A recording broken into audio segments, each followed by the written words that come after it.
American families hang on to their health insurance because no one should go bankrupt because they got sick and needed to see a doctor.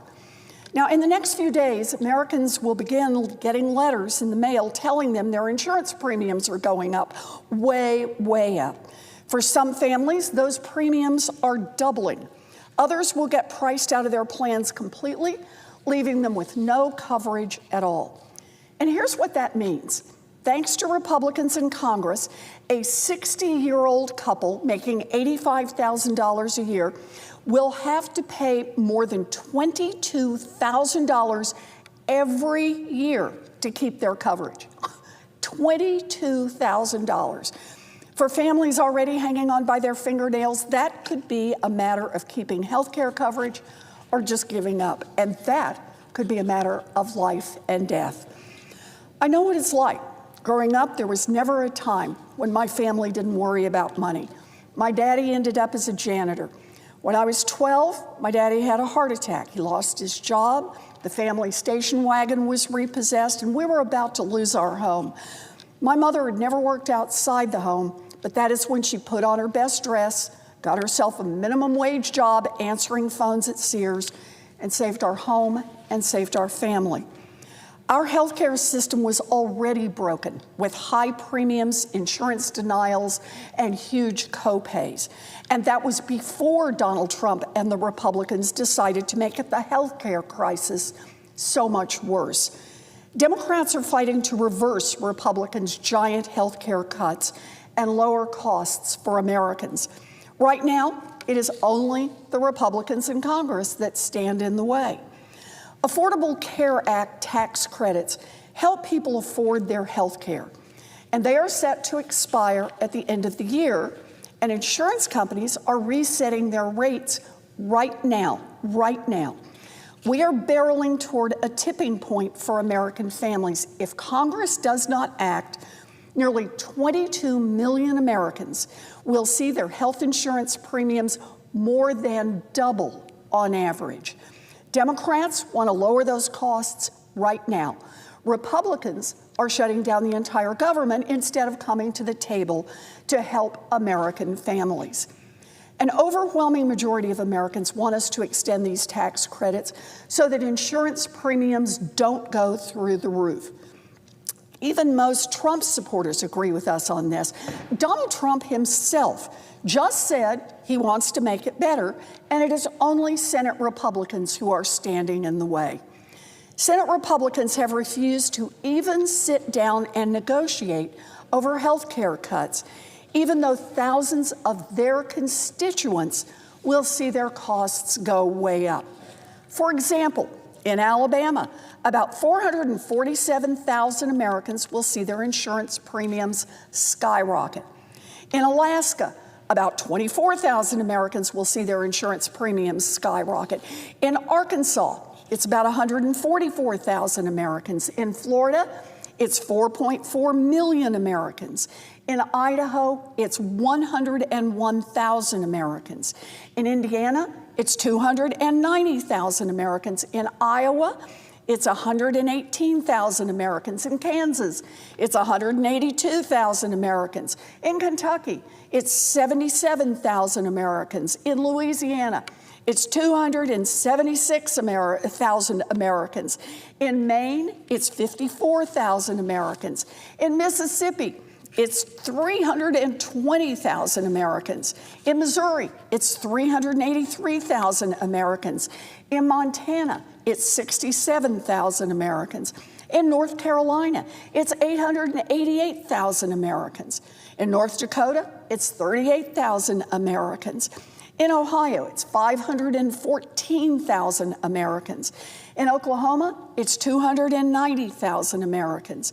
In Pennsylvania, it's 422,000 Americans. In South Carolina, it's 588,000 Americans. In South Dakota, it's 50,000 Americans. In Tennessee, it's 593,000 Americans. In Texas, it is 3.7 million Americans. Nearly 4 million Americans will see their insurance premiums skyrocket. In Utah, it's 395,000 Americans. In West Virginia, it's 63,000 Americans. In Wisconsin, it's 272,000 Americans. In Wyoming, it is 43,000 Americans. Look, Democrats are fighting to lower costs for every single one of those Americans. Where are their Republican senators? Those were the insurance premiums, which will cause about 5 million people to lose their coverage because they just can't afford those higher costs. But Republicans are also cutting health care for another 10 million Americans. That's seniors in nursing homes, mamas with newborn babies, and it's your neighbor who needs a wheelchair or a home health aide to be able to live independently. Democrats have said time and time again, if Congress is going to pass a budget for the U.S. government, then saving health care for those millions of Americans has to be part of the deal. We will not stop fighting for Americans' access to their doctors and to their hospitals. And what has been the response of Donald Trump? He don't want to talk about health care. Nope. Instead, his plan is to inflict maximum pain on Americans during this Republican shutdown. His right-hand man, Russ Vought, is shutting down important infrastructure projects as political punishment. They're threatening to fire many more federal workers. And get this, the White House is furloughing hundreds of staffers because of the Republican shutdown, but they are keeping every single DOJ staffer on. In total, the Trump administration is furloughing over 500,000 workers who work every day to keep our country running. But at least Elon Musk's pals at DOJ are safe. And that tells you everything you need to know about the Republican plans. Look, this may feel like a surprise to millions of Americans, but the Republican attack on Americans' health care has been long in the making. It's exactly the shutdown playbook Donald Trump and his lackeys laid out in their Project 2025. Since day one, Trump has tried again and again and again to shut down the parts of government he just doesn't like. He has tried to illegally wipe away millions of dollars for programs that Congress had already agreed to fund. He has illegally fired tens of thousands of federal workers. He has illegally sent our troops to invade American cities.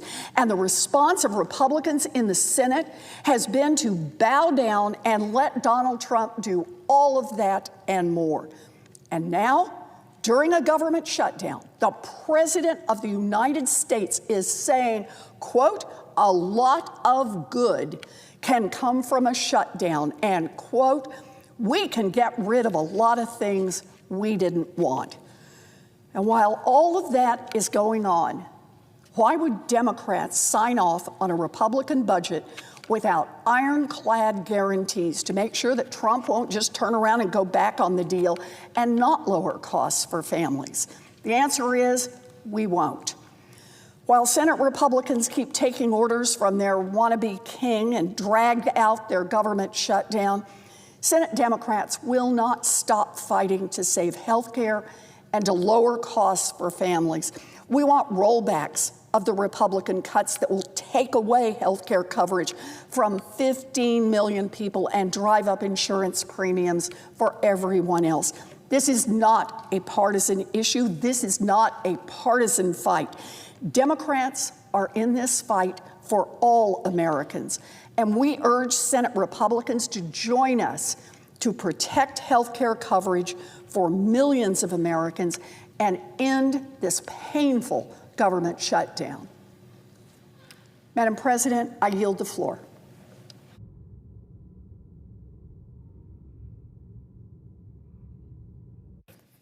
The senator from Maine. Madam President, as if in legislative session and notwithstanding Rule 22, I ask unanimous consent that the Committee on Homeland Security and Governmental Affairs be discharged from further consideration of S1377 and the Senate proceed to its immediate consideration, that the bill be considered read a third time and passed, and that the motion to reconsider be considered made and laid upon the table with no intervening action or debate. Is there objection? Madam President. The senator from Kentucky. I object. Objection is heard. Madam President, I want to express some thoughts on this motion that was just objected to.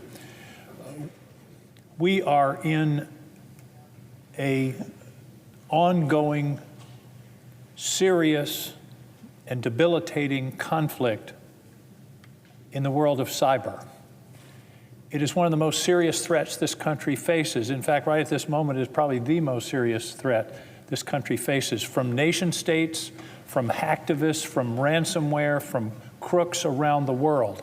It is a serious daily challenge. We are being attacked, institutions in this country, including the United States government, including the Department of Defense, including the CIA, but also private sector businesses are being attacked 5 billion times a day. I visited a small bank in Maine that's being attacked in the hundreds of thousands of times in a week, a small local bank. I've talked to utility executives that are being attacked, one major utility 3 million times a day, that the adversaries are trying to get into our systems to compromise them, which would be devastating in a time of conflict. Imagine for a moment, a shot isn't fired, but the financial system collapses. Water systems are poisoned. The electrical system is down. The gas pipeline system is compromised. Healthcare, hospitals are down. That's a devastating attack. And by not moving this bill, we are unilaterally disarming in the midst of this crisis. What this bill does is very simple. It simply renews an authority that was passed in 2015 to create a mechanism where the private sector and the federal government can exchange information about cyber attacks. The private sector is protected from liability for exchanging, for sharing the information. And then the government can collect that information, warn other sectors of potential attacks that are indicated in these kinds of reports, can help the victims respond, and also can help us to form a more coherent national strategy to deal with these attacks. And I don't understand why the gentleman from Kentucky is objecting to, and this isn't a spending bill, this has nothing to do with a continuing resolution, this is simply an authority that's been in place, as I say, for 10 years. It expires at the end of this year, and we want to extend that in order to maintain this kind of interaction, this kind of exchange of information that's critical to our ability to realistically confront this. Really, I can't overemphasize how serious this crisis is. We just learned, for example, that the Chinese were in our telecommunication system. We know that the Russians have made consistent efforts to penetrate our critical infrastructure, along with the Chinese. This is not an abstract threat. This is before us right now. It's happening right now. And if we don't pass this extension, as I said, we are unilaterally disarming. Now, I understand the chairman of the committee has some other items that he'd like to consider. He's the chairman of the committee. I urge him to bring those issues before the committee, bring a bill to the floor, and they can be considered. But don't, in the meantime, hobble our ability to protect our citizens and entities, people and companies and businesses and our own government from these ongoing attacks. At this very moment, this government is under attack by cyber criminals, by state actors. They're not doing it for fun. They're doing it maliciously to undermine our country and also to steal from us. The amount stolen through ransomware attacks, which can occur, by the way, at a local hospital or a town, the amount of money is in the billions every year. So I hope that as we keep coming to the floor to bring this matter up, we can have the withdrawal of the objection by the chairman of the committee, because the final thing I'll say is what I've said before. This is no time to be lowering our defenses, to be compromising our ability to defend ourselves from an attack that we know is happening and that we know is going to continue to attack. We know that this is going to continue. This attack is going to continue on our country, on our institutions, on our businesses, on our citizens, and we have to be on guard. And we cannot allow this authority to lapse and compromise our ability to defend ourselves and the people of the United States. Thank you, Madam Chair. I yield the floor.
Mr. President, The senator from Montana.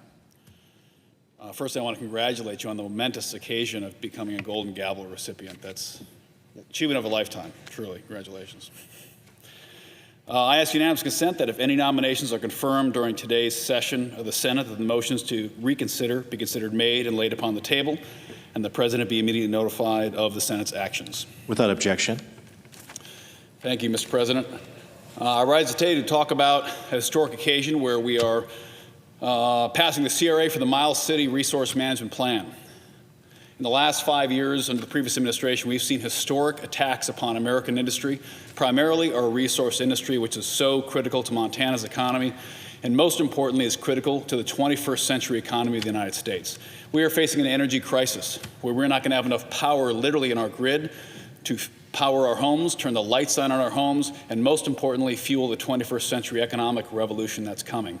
From AI to digital currency to quantum computing, the need for energy will be insatiable here in America and around the world. And for us to lead in these technologies, to lead in artificial intelligence, to beat China in the digital currency game, to beat the rest of the world in quantum computing, if we want those technologies to exist in a free and flourishing market, in a free republic like the United States of America, we have to lead in those industries. And that means we have to literally have enough electrons, we have to have enough electricity, we have to have enough power, baseload, reliable, cheap power in our grid to power those industries, and right now we do not.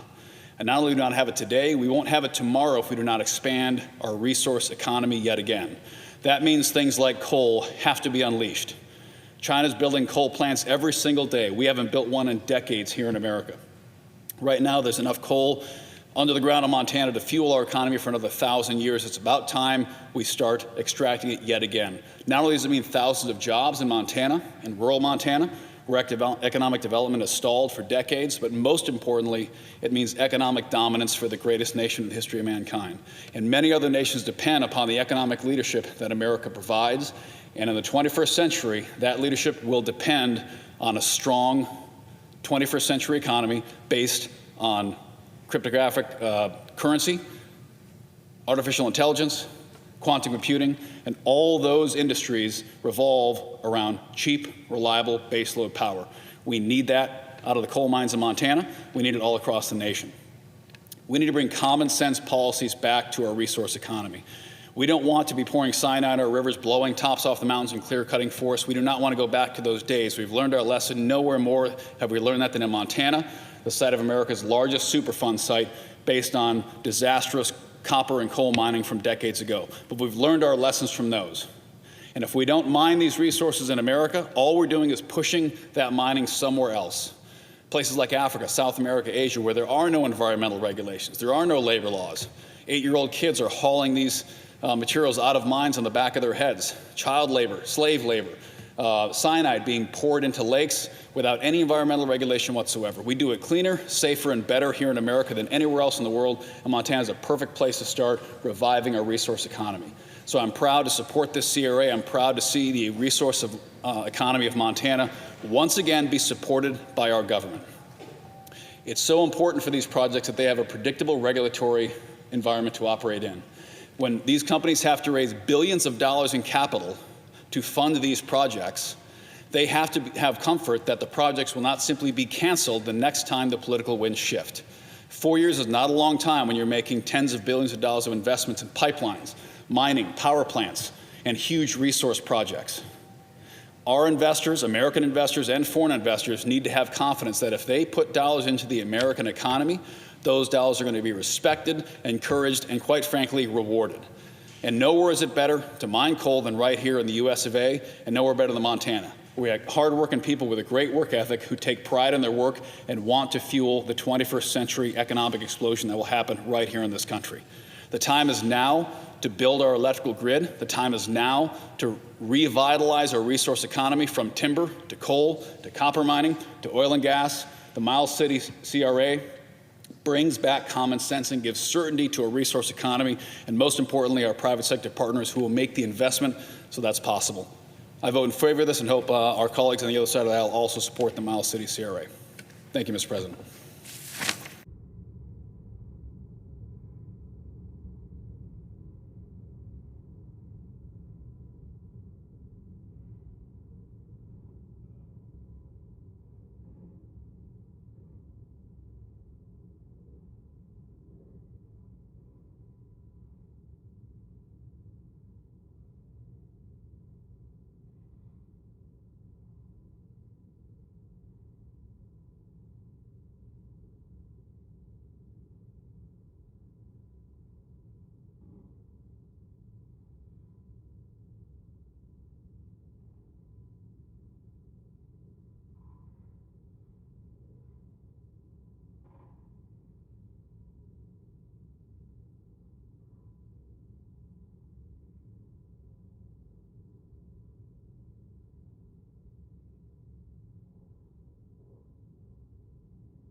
Mr. President, The senator from Minnesota. Mr. President, are we in a quorum We are call? not. Mr. President, I rise today because the American people deserve affordable health care, and they deserve a government that works for them, not a government of threats, not a government of bullies.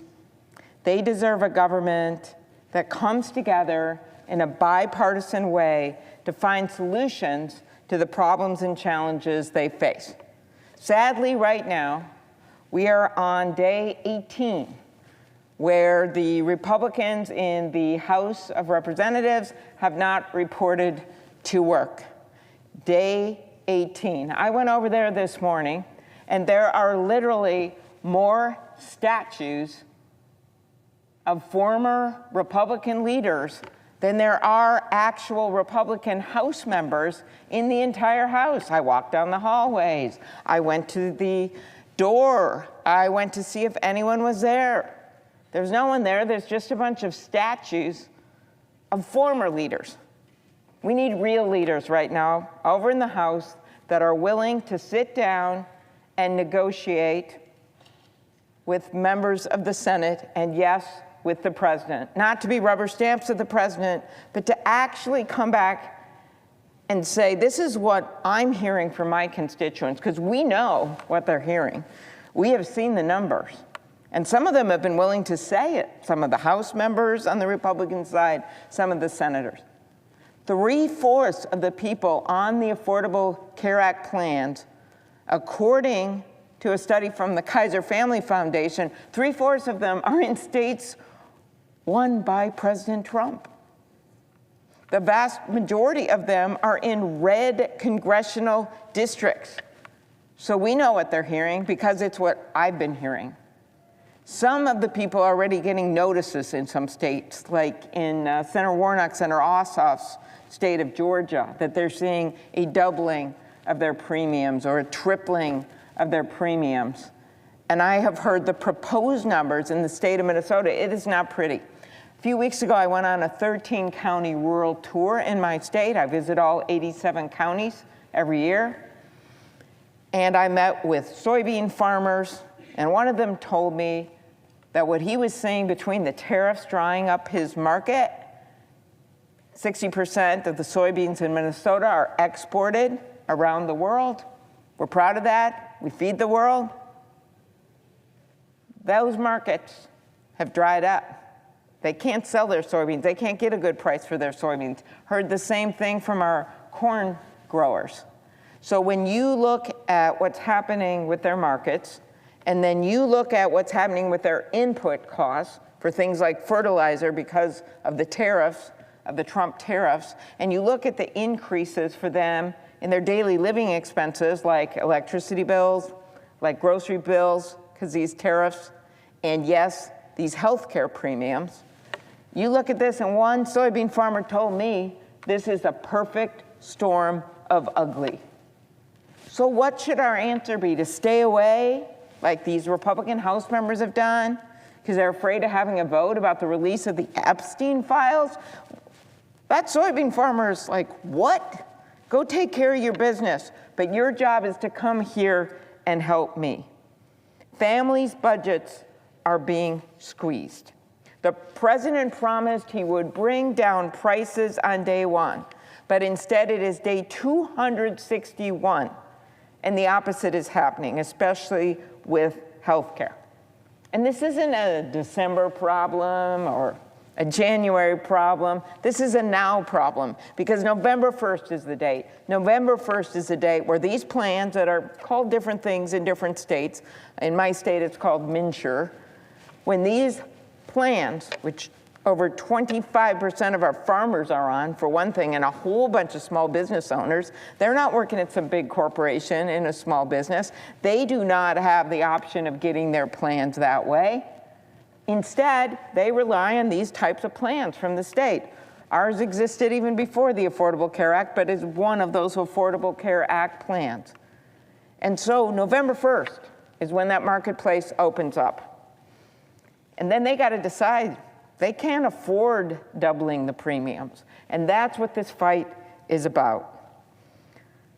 A poll published last week found that 78% of Americans think we should extend the ACA tax credits, including significant majorities of Democrats, Independents, and Republicans. Why don't my colleagues on the other side of the aisle and my colleagues that aren't here over in the House, Republicans, why don't they see this as an opportunity to do something good, to come to the table and do something good? That's what this is about to me. I thought that's what we were elected to do. But instead, what do we see?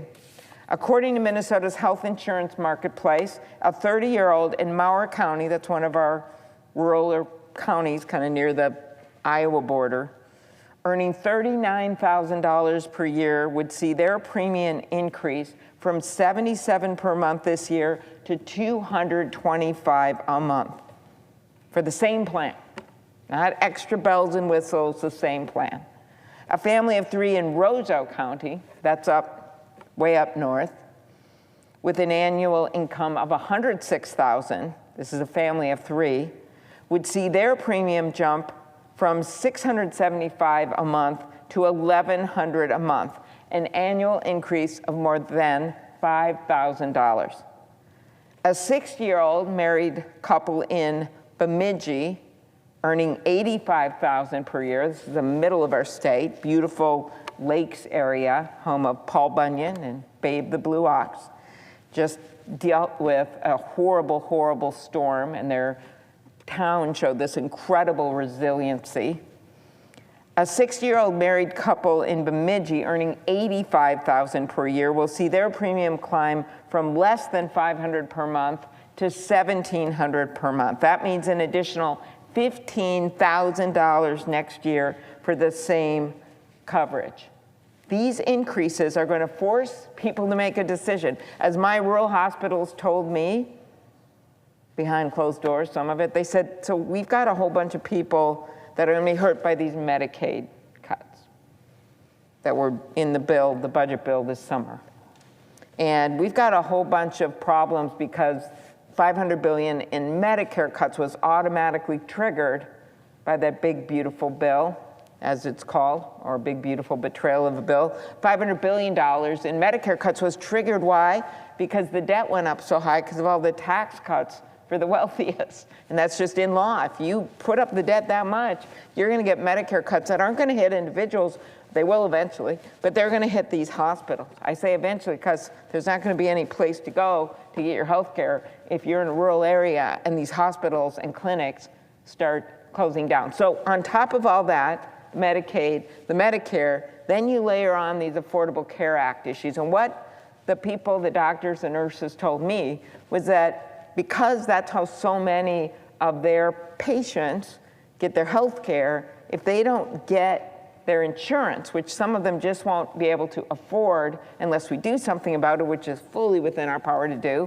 Like literally, you could take that money that was going to go to Argentina and screw over our soybean farmers in Minnesota, that $20 billion. I have no idea why that was a good idea.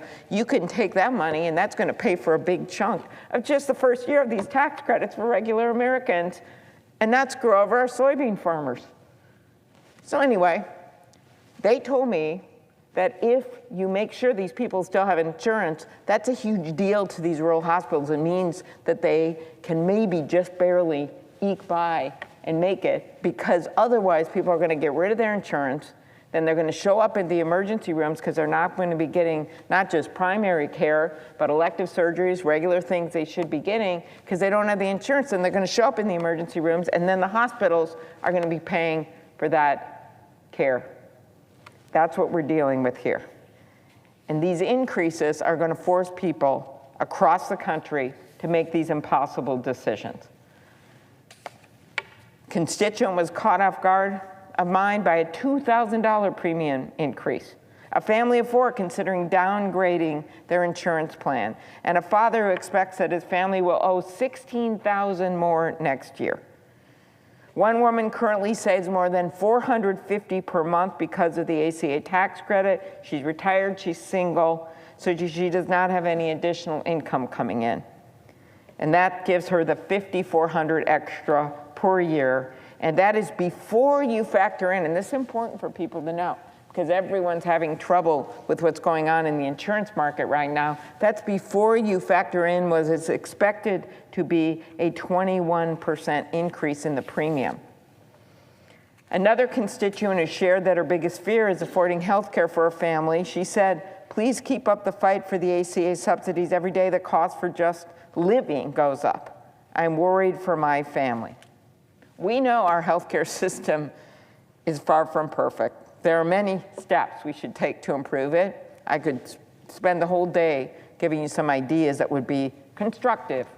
One of the things that I finally got passed into law that I spent years working on and leading the bill, a negotiation of prices under Medicare. Congress, before I got here, somehow locked itself in to what the prices should be under Medicare, and you could see people and our worthy veterans under the VA getting much better deals on their drugs than all of the seniors in America. Why? Because the VA was negotiating for prices and Medicare was banned from negotiating. So we opened that up for at least 10 drugs in the first year, drugs like Xarelto and Eliquis and Januvia and Jardiance, big drugs with big populations of people that use them. And we got that negotiation started during the last administration, and we're able to get some remarkable savings, but there should be many more savings. And these are supposed to be negotiated 15 more drugs and 15 more drugs and 15 more drugs. And I can tell you right now, I'm watching to make sure that happens. But there could be a lot more we could do on the front of pharmaceuticals and many other areas of healthcare. But instead, the least we can do right now is make sure that people are going to end up bankrupt when small farm bankruptcy is at a 5-year high right now, who live in rural areas. We're asking our colleagues to come to the table. We're asking the Republicans in the House of Representatives to return to work so that they aren't outnumbered by a bunch of statues that have been sitting there for 100 years in the rotunda. We'd like the real representatives to come back and join us in negotiating to end the shutdown, which is what we want, but also to do something to help Americans with their health care. Mr. President, I yield the floor.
Mr. President. The senator from Colorado. Mr. President, this really is a turning point for our country, and a turning point in our fight to make health care more accessible for all Americans. For the first time in 6 years, the government is shut down. And certainly nobody wanted to get to this point, including me. But we're here for one reason, because the MAGA Republicans shut down the government because they refused to address the health care crisis that they've created. Earlier this summer, the administration passed their, what we call the Big Bad Betrayal Act, as we call it, at a time when Americans are begging for financial relief. They were stripped of health care, faced with the loss of health care for 15 million people. That's right. The MAGA Republicans have gutted more than $1 trillion over the next 10 years from Medicaid and the Affordable Care Act, health care that literally millions of Americans rely on. And we're not just talking years in the future, it starts this month. At the end of this year, the Affordable Care Act's tax credits will expire unless Republicans act now to extend them. If they don't, and they are clearly divided on this issue, premiums across the country, on average, are going to double starting next year. As a little perspective, that means many Coloradans will pay over $1,000 more for health care in 2026 than they did in 2025. Now, insurance companies are just starting to notify Americans about these massive cost increases. And you talk about a kick in the gut. When I was governor, we expanded health care to 400,000 Coloradans with help from the ACA tax credits. We got to 96% coverage for Coloradans to have health care. MAGA Republicans want to undo that progress, and we shouldn't let that happen. It doesn't end there. The budget bill is the centerpiece of a much broader campaign to strip health care coverage away from millions and millions of Americans. The moment the president took office, MAGA Republicans essentially handed him and Secretary Kennedy a free pass to attempt to dismantle our public health care system and to destroy much of the science-backed public health policy. Now, what exactly did they do?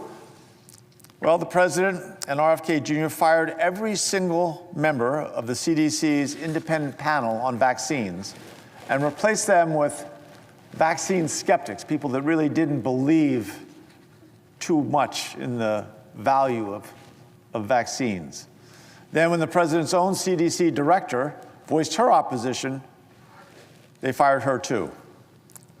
Now that puppet panel completely changed the COVID vaccine recommendations for Americans. Now folks across the country are struggling to figure out whether they can get a vaccine at the pharmacy and what it's going to cost. The president's first administration oversaw Operation Warp Speed, which developed the first COVID vaccines in what was almost a miraculously rapid time frame. But now he's actively undermining that same science. It's astounding. Reproductive health care, they're gutting that too. Again, back when I was governor in Colorado, we made free and low-cost birth control accessible to every Coloradan. We reduced unwanted pregnancies by almost 60%. Now this administration is doing everything they can to eliminate the last remaining abortion protections. They're threatening access to mifepristone, a medication that's been proven safe and effective for nearly 30 years. On top of that, they've completely given up on things like fighting cancer, slashing hundreds of millions of dollars in cancer-related research grants. That's right, you heard me clearly, cancer. Now we can't even agree that cancer is worth beating.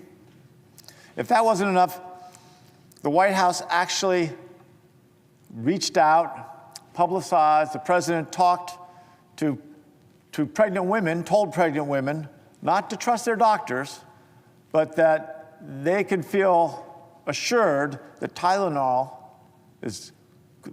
taking Tylenol while you're pregnant would cause autism. They did this without any scientific proof. It's hard to believe that they were telling pregnant women that Tylenol was going to cause autism. It's, in many ways, one large diabolical fear tactic. And it puts the health of so many Americans at risk. And we can't let it continue, which really brings us to this showdown. We're asking for this administration to negotiate and to take basic action to restore health care to Americans. MAGA Republicans I think they should be thanking us for giving them an off-ramp to undo the horrendous cuts that are going to ruin people's lives, real lives. It will cost people their lives. So far, no one seems to be listening, but here's what's at stake if we don't hold our ground. I recently, a couple weeks ago, visited a nursing home in Lakewood, Colorado. Now, Many Americans don't know this, but Medicaid covers the cost of roughly 60% of residents in nursing homes across the country. At the facility I visited in Lakewood, over 90% of the residents are there because of Medicaid. I sat in a circle surrounded by residents, some with disabilities, and their caregivers, all trying to understand what these cuts meant for their health, for their lives. One resident told me point blank that Medicaid saved his life. He said he would still be living on the streets without it because the cost of his epilepsy medication was far too high. His health care, his medication, the roof over his head is now under threat with these cuts coming to Medicaid. This is a very sobering truth. If you're a single adult in Colorado, you don't even qualify for Medicaid. You'll be making too much to qualify for Medicaid if you earn more than $1,735 a month. That is $10 an hour. If you make more than $10 an hour, you don't qualify for Medicaid. So you've got to be working, and you've got to make less than $10 an hour. Pretty easy to verify, and creating the red tape and bureaucracy to get at these mythical cases of abuse, it defies rational thought. The president's big ugly bill doesn't just put a $1 trillion hole in health care, but it creates mountains of paperwork and endless reams of red tape. It creates challenges for people with disabilities, and people making $10 an hour are going to have a real hard time navigating. And if they fill out a form incorrectly or they don't turn it in on time, they get something wrong, they'll get kicked right off of health care. It's immoral. It's inhumane. This is what Medicaid is for, to make sure Americans get the care they need to stay alive, to keep shelter over their heads when they need around-the-clock care. All of it's under threat. Take one look on social media and you'll see why the White House and MAGA are trying to make this into one big joke. It's a carnival of jokes. But they can't avoid the suffering and the fear that their actions are causing. Americans elected the president because he promised to fight for the people who slipped through the cracks. But he's turning the very ground they stand on into quicksand. MAGA Republicans have passed a bill to take health care from 15 million Americans. Americans with cancer, sick kids, people living in nursing homes. With the money they saved, they gave trillion-dollar tax breaks, in many cases, to the wealthiest of Americans and to the largest of corporations. Now, hundreds of rural hospitals and clinics are at risk of closure. Millions of Americans are going to be uninsured.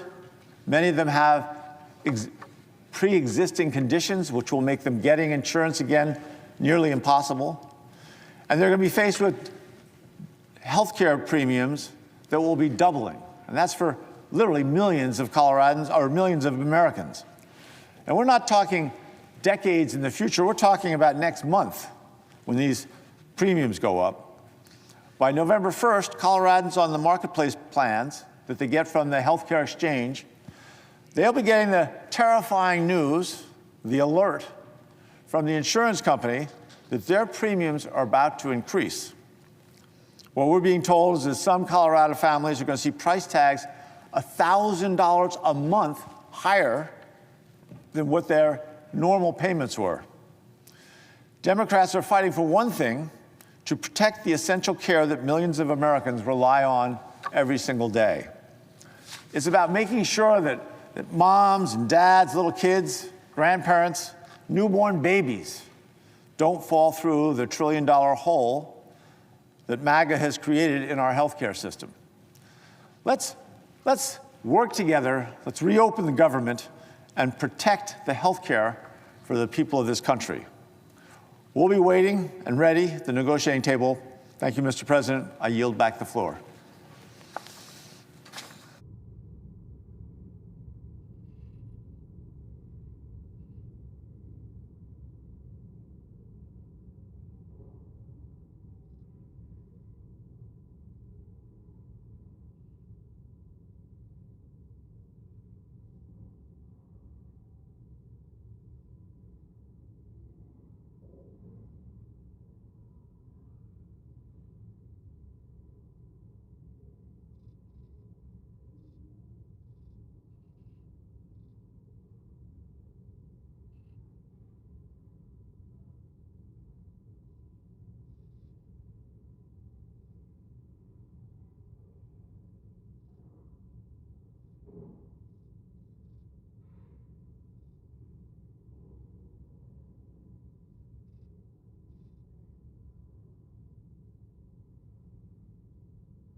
President.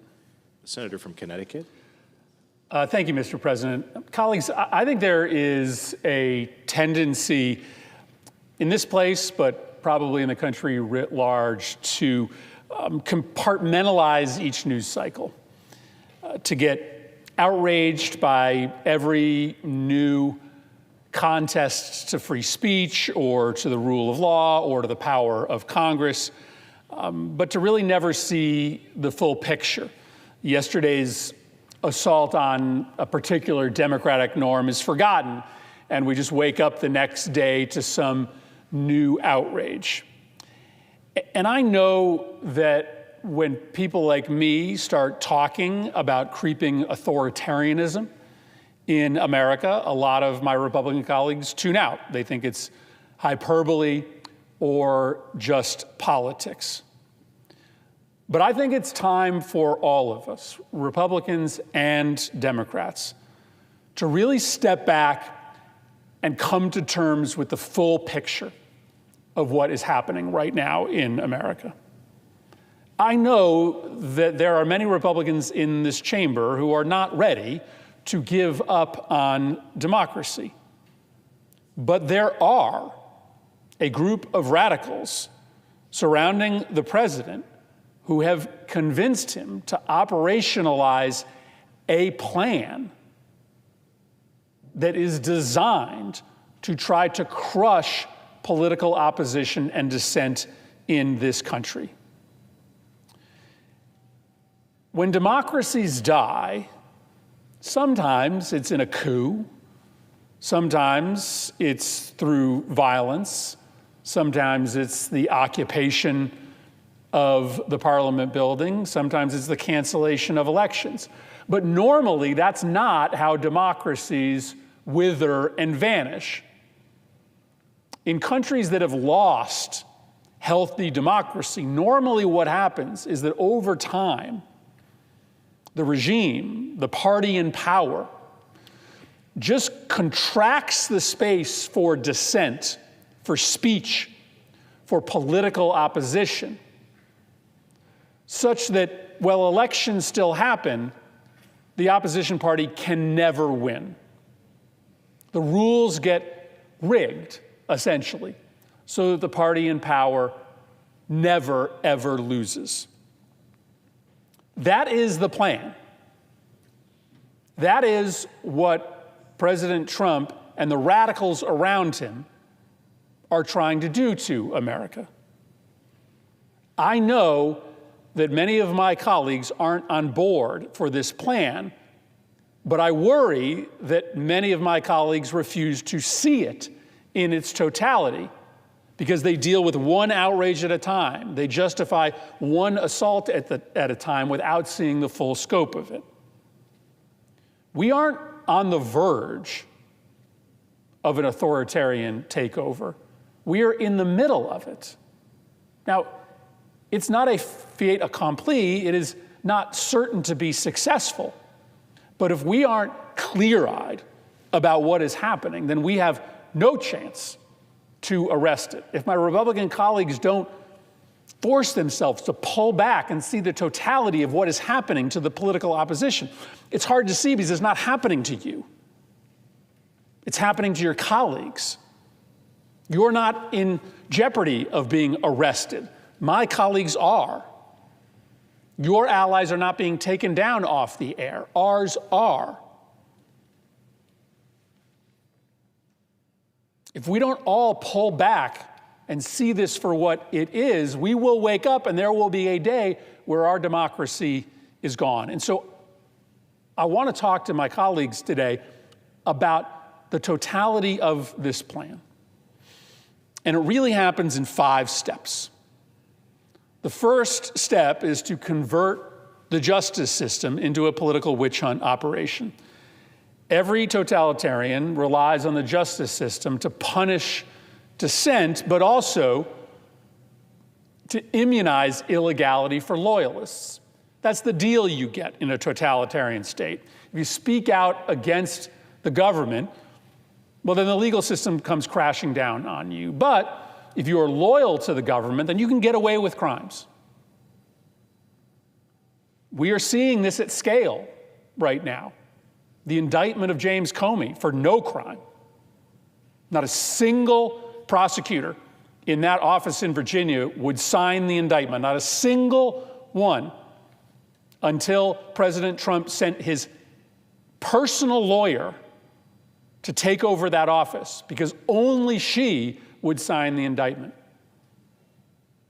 We see this in the arrests that are being readied for at least one Democratic senator, for the Soros family, for the Attorney General of New York, for behavior that is not criminal, for behavior that apparently, reportedly, has been engaged in by plenty of other people.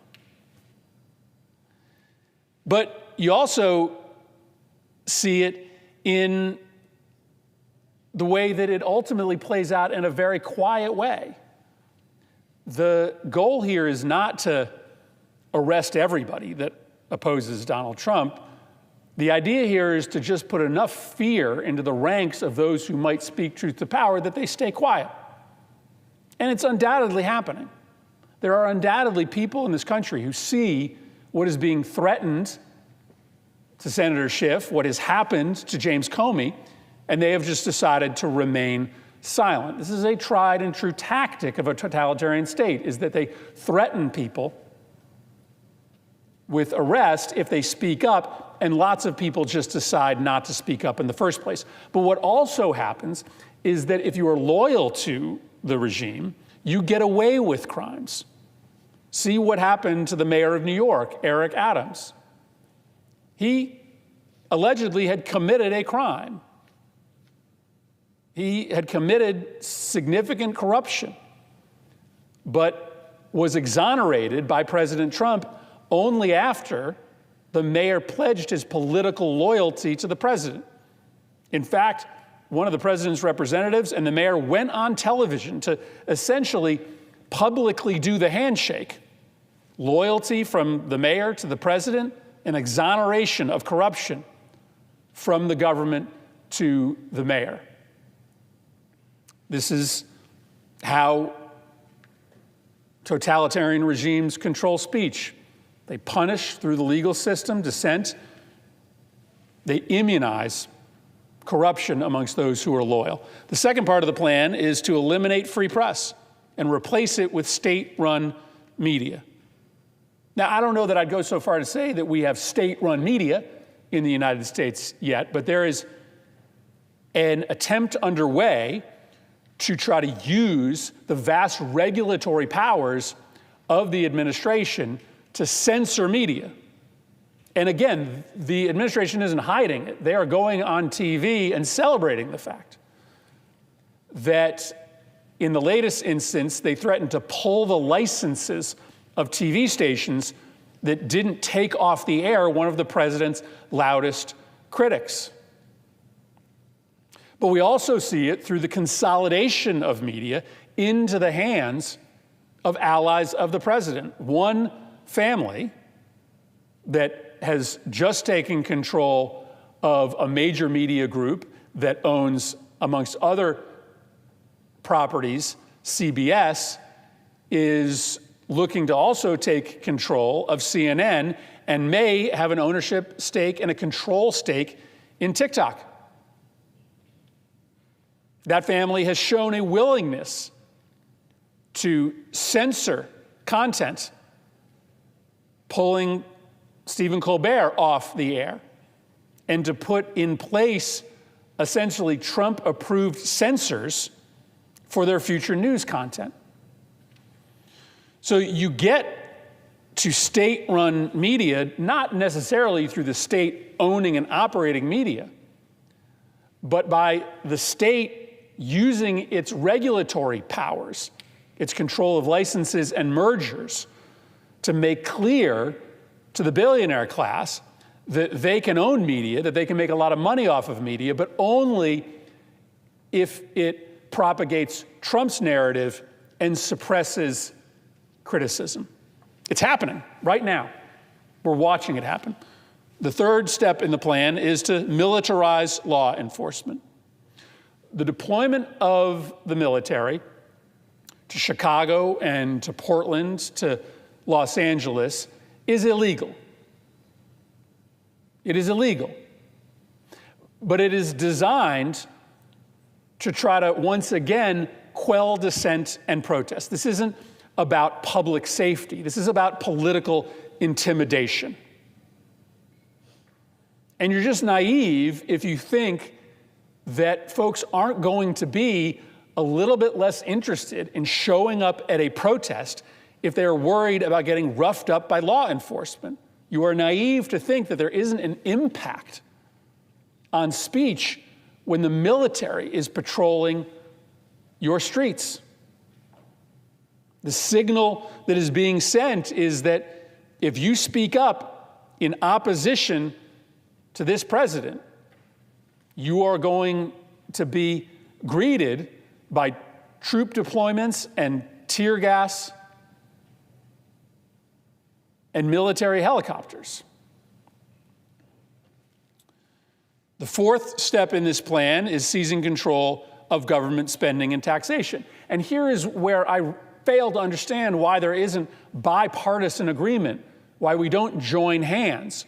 Our founding fathers saw what the British king did, using taxation and spending in order to compel loyalty to the crown, in order to punish the colonists when they rose up in defense of their rights. And so when they wrote the Constitution, they deliberately put the spending and taxation powers not in the hands of the executive, but in the hands of Congress, where every faction is represented.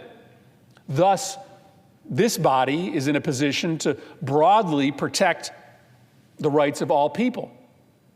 Trump is seizing spending power from us, canceling grants unilaterally, most recently, brazenly deciding to refuse to spend money only in the states represented by Democrats. The day after the shutdown began, they announced that they were first suspending billions of dollars worth of projects in just one city, New York City, not coincidentally represented by the Democratic leader in the House and the Senate. And then hours after, they released a list of canceled energy projects. They listed the states that they were being canceled, and every single one of those states was represented by 2 Democratic senators. Everybody knew what was happening. It was an effort to use the spending power seized by the executive to punish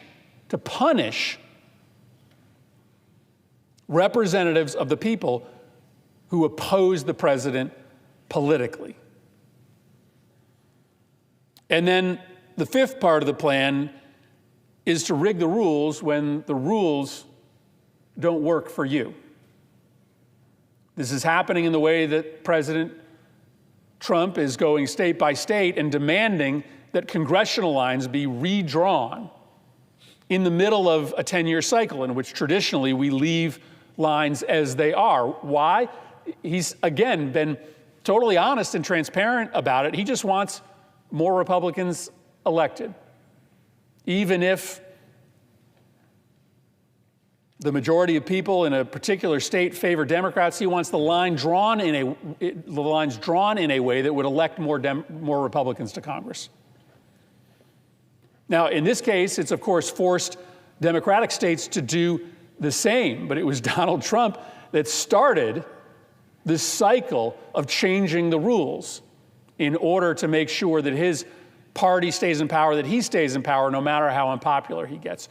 You see the same thing happening with respect to the control of information. Totalitarian states, they can't accept truth. They can't accept truth, so they try to destroy truth.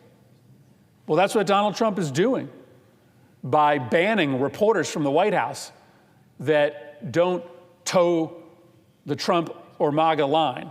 That's what they're doing in saying to reporters of the Department of Defense, you can't report on military operations unless you are given pre-approval. That's what happened to the head of the Bureau of Labor Statistics.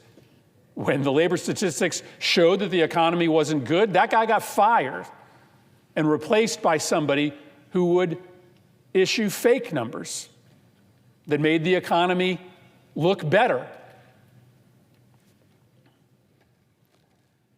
You convert the justice system so that it pursues your political enemies and exonerates your political loyalists for crimes. You eliminate the free press and you replace it with a state-run or state-influenced media. You militarize law enforcement. You seize control of government spending and taxation. You rig the rules of democracy in your favor. You can't see the indictment of Comey, the cancellation of Kimmel, the troops in Chicago as different events. They are all part of the same story. They are all part of a plan, a well thought out plan to try to destroy American democracy and create a new set of rules that will allow Trump and his allies to rule forever. I know this sounds extreme. It is. But if you connect the dots, if you allow yourself to see the whole story, the totality of this story, you will see the grave danger that we are in. I know that it's often easiest for all of us, but probably especially for supporters of the president who still support democracy, to just assume the best instead of assuming the worst, or to just kind of close the door and batten down the hatches until the storm leaves town. But think about how we will feel if this 250-year democratic experiment disappears on our watch, and we didn't do all we could as a body and as a citizenry, simply because we didn't want to face the hard reality. The authoritarian takeover isn't coming.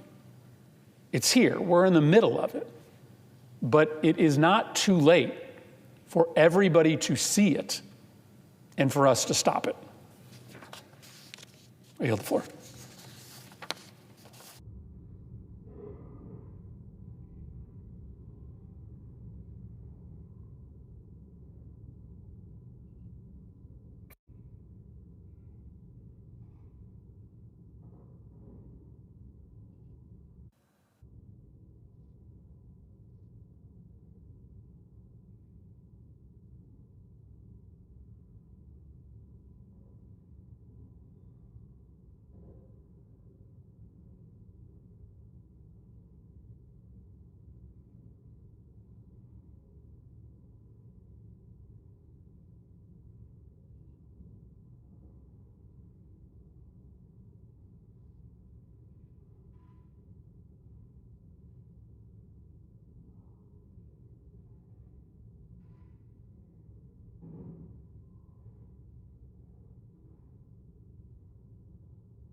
President, The Democratic whip. are we in a quorum call? We are not. Thank you, Mr. President. Mr. President, today, for the first time since her confirmation earlier this year, Attorney General Pam Bondi appeared before the Senate Judiciary Committee to answer for her tenure in the office of the Attorney General for this calendar year. From the outset, the Attorney General was not apparently happy to be there. She ducked many questions, and I think she believed we wouldn't notice. We did. In her opening statement, the Attorney General said, quote, that playing politics with law enforcement powers, as she claims previous administrations have, will go down as a historic betrayal of public trust. And that, quote, this is the kind of conduct that shatters the American people's faith in our law enforcement system. That's interesting coming from an Attorney General who, over the course of 8 very long months, has presided over exactly such a betrayal of public trust. The Attorney General has systematically weaponized the Department of Justice, turning it into a shield to protect President Trump and his allies and a sword to attack his opponents. She has made clear that her loyalties lie first and foremost with the President, not with the Constitution. And in doing so, she effectively has shut down justice at the Department of Justice even before the party controlling the White House, Senate, and House of Representatives shut down the government.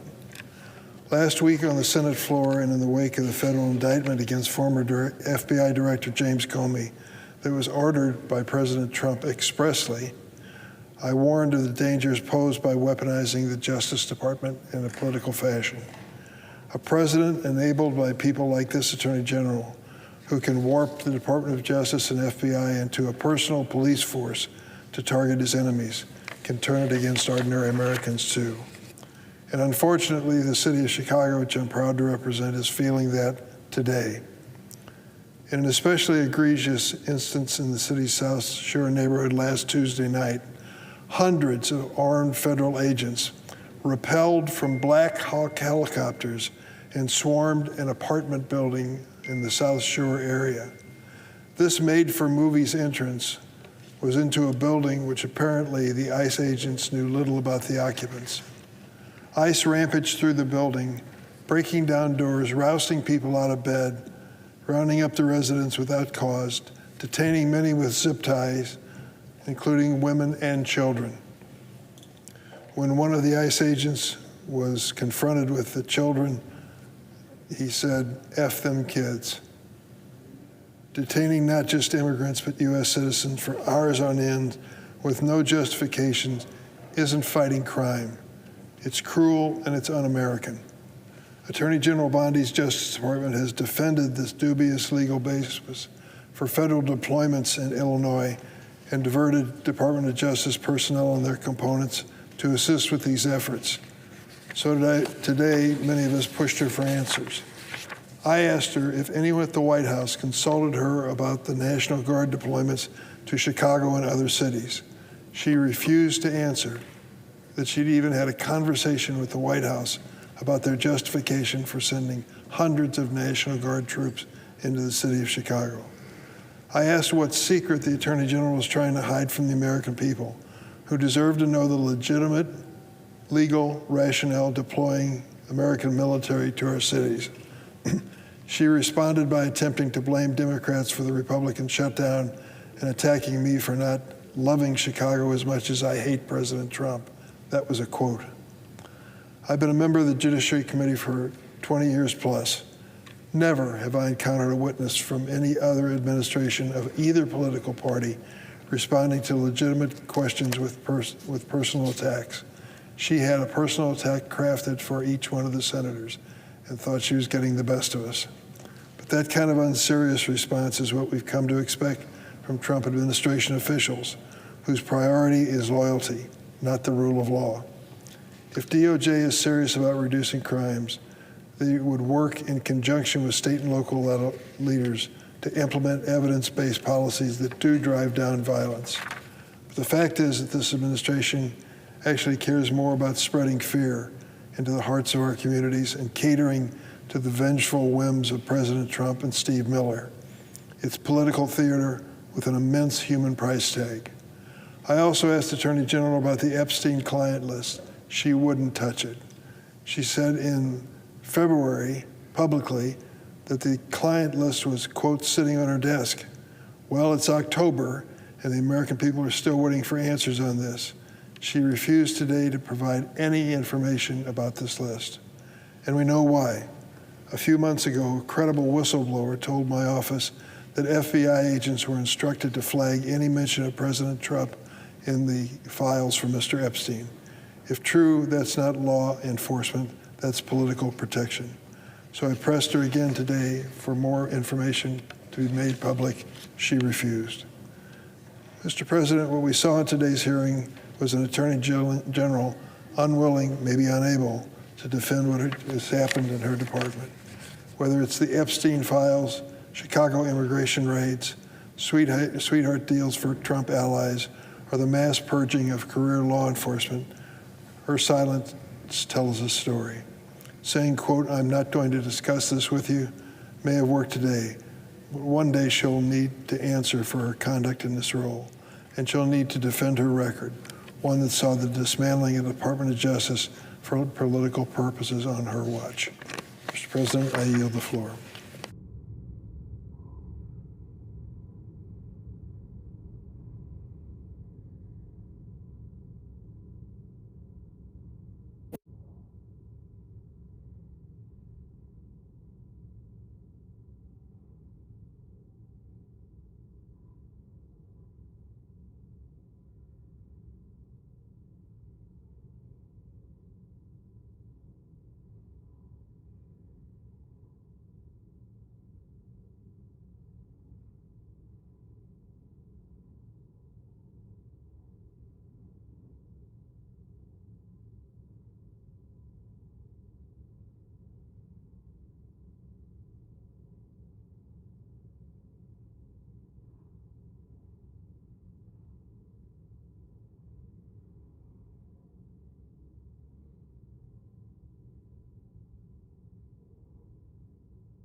Mr. President, The senator from Utah. Mr. President, the story of America is the story of a people who looked upon the West and saw promise. Where others saw wilderness, Americans saw a future. They dammed rivers that had flowed ungoverned since creation, mined mountains that had defied the reach of man, and turned harsh plains into fields that would feed a continent. From that audacity came a republic that could feed itself, power itself, and then, when tested, defend itself. The Federal Land Policy and Management Act, known commonly as FLPMA, enshrined this principle of multiple use and sustained yield for federal lands. It codified the promise that the land belongs to the people and ought, therefore, to serve them. Its promise was plural: energy, grazing, recreation, timber, conservation, each coexisting with the others in balanced and productive harmony. The law does not permit federal officials to choose one purpose to the exclusion of all the rest. It demands balance, and it demands use in particular. But the Biden administration's clerics of the Green New scam disregarded that agreement, struck nearly a half century ago. They preferred a museum to a nation, an America under glass, admired but untouchable. Under their edicts, vast stretches of land, millions upon millions of acres, have been sealed off from the citizens who built their livelihoods upon them.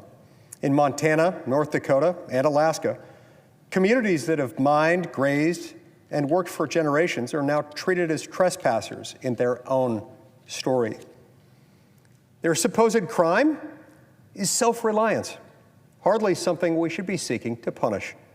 Their punishment is unemployment. The Senate now faces 3 resolutions that would help restore the balance. Each disapproves of a Biden administration decision that violated the multiple-use mandate of FLPMA and locked away public land from productive Americans, contrary to FLPMA's promise. In Montana, for example, the Miles City Resource Management Plan barred future coal leasing across nearly 2 million acres, erasing access to 338 million tons of clean domestic coal.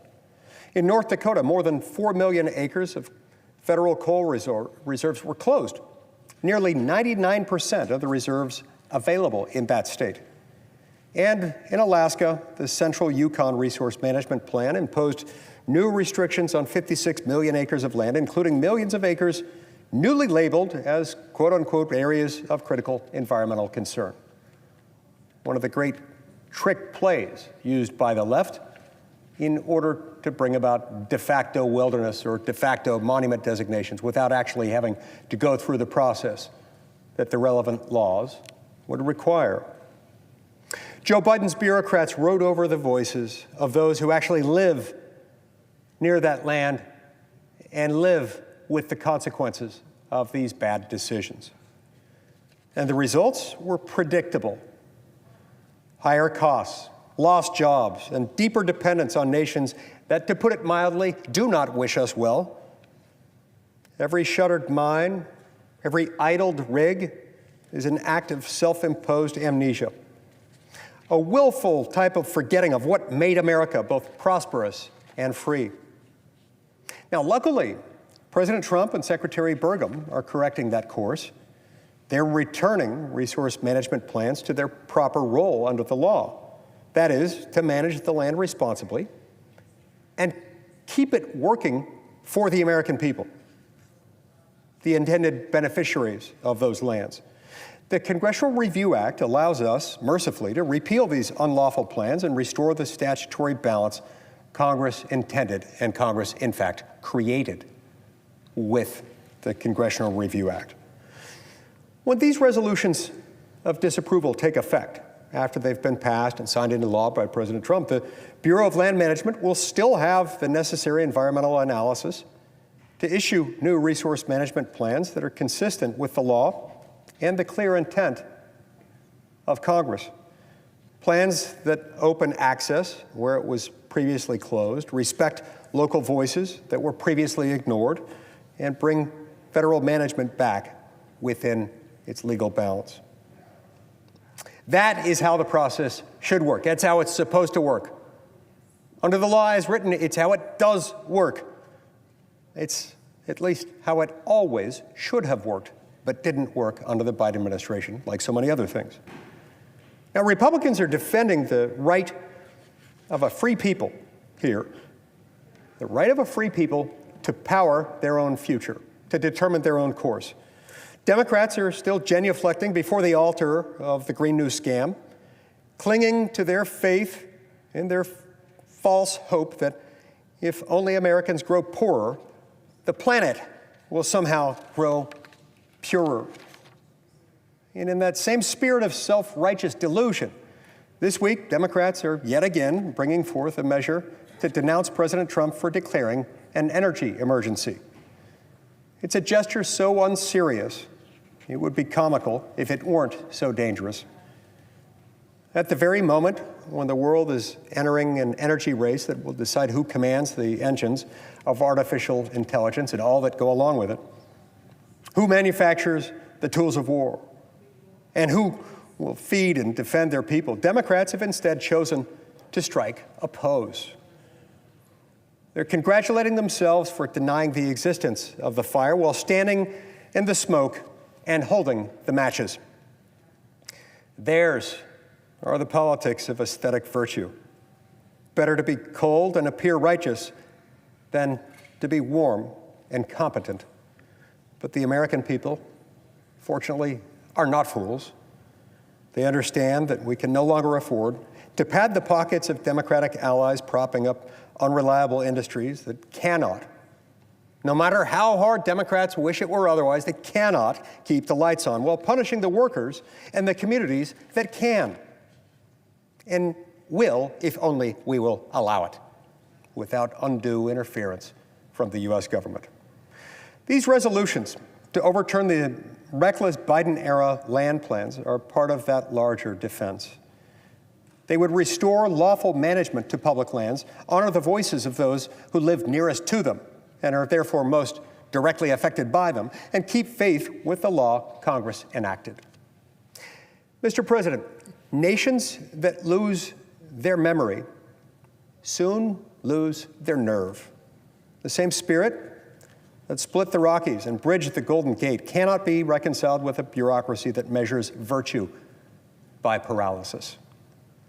America, in short, was not built by those who made idols of the land, but by those who worked it, and in so doing, ennobled both themselves and it.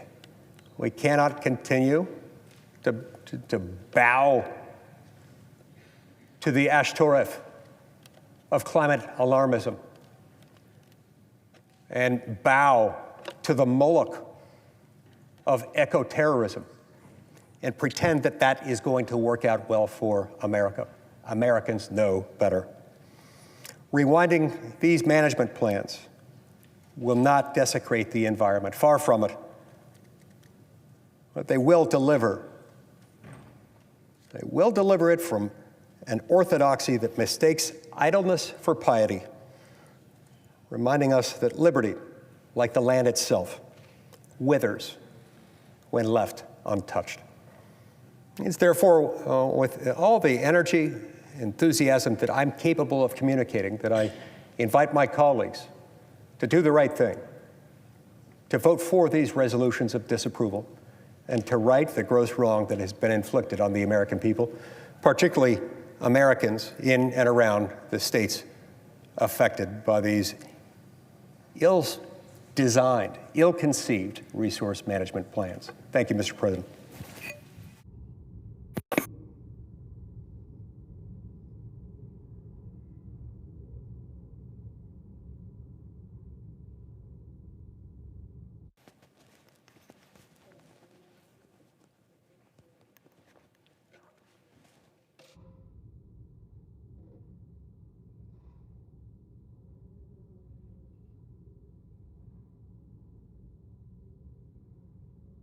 President. The senator from Montana.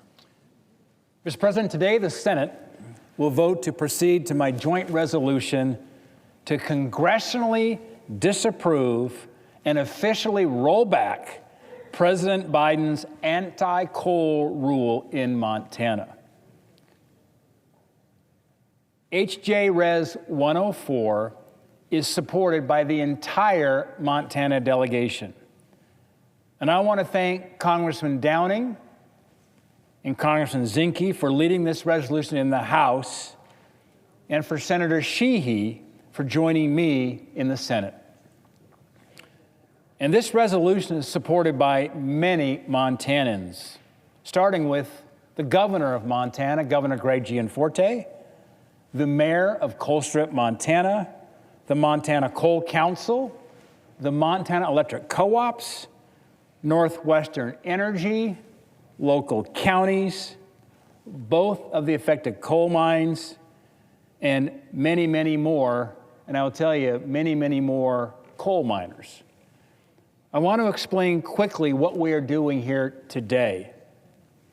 Today we will take the first step in overturning the Miles City Resource Management Plan amendment that prohibits any new coal leasing in eastern Montana. Let me be very clear. This resolution only overturns the anti-coal amendment that was issued by the Biden administration after the last election in the final days of their term. None of the actions taken today affect the underlying Miles City Resource Management Plan or how the BLM manages recreation, conservation, and other energy developments in the state. Future coal development will be managed under the existing resource management plan as it had for years before Biden slipped in at the last hour this amendment. Now, why is this important to Montana? The Biden amendment prohibits all new coal leasing across all of eastern Montana. Eastern Montana and Wyoming are home to the Powder River Basin. These are the largest coal reserves in the United States. Many who are watching, when you think about Montana, you think about our amazing fly fishing streams, our national parks, our beautiful mountains, our wilderness areas, the tremendous hunting and hiking opportunities we provide. But many don't know that Montana has more recoverable coal than any state in the United States. And think about this, the Biden administration prohibited new coal development in America's largest coal reserve. BLM's resource management plans are meant to be a bipartisan process, taking in feedback from people on the ground and implementing the multiple use mission of the BLM. But sadly, the Biden administration tried to pull a fast one. They took this process, flipped it on its face, and they disregarded the voices of Montana. Well, I can tell you here this afternoon, the voices of Montana are speaking loudly with a united Montana delegation, both here in Washington as well as Montanans back home in the state, and we are going to right that wrong today. We're going to give Montana a voice in the process. Overturning this partisan rule will grow Montana energy jobs and help our rural communities. In fact, according to the Montana Coal Council, coal supports nearly 900 high-paying jobs in Montana and has provided $2.7 billion in federal, state, private, and tribal royalties. And in a letter from Montana's Governor Greg Gianforte, he states this Biden rule amounts to a loss of $4.3 billion in future revenue to the state trust land beneficiaries, which includes K through 12 public education. This is a monumental moment for the state of Montana. I'm thrilled this is being considered today on the floor of the United States Senate, and I urge my colleagues to support Montana jobs, Montana communities, reliable and low-cost energy, and to vote yes on today's motion.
The senator from Arkansas. I ask unanimous consent that notwithstanding Rule 22, it be in order for the majority leader or his designee to make motions to proceed to H.J. Res. 104, H.J. Res. 105, and H.J. Res. 106, respectively, if the Senate companion measure has been discharged from committee, and for Senator Schiff or his designee to make a motion to discharge S.J. Res. 83.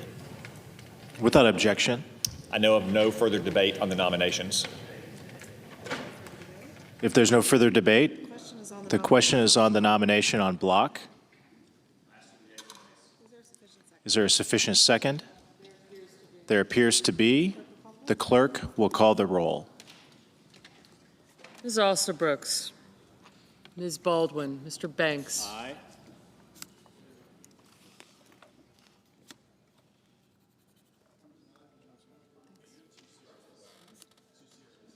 Mr. Barrasso. Mr. Bennett. Mrs. Blackburn.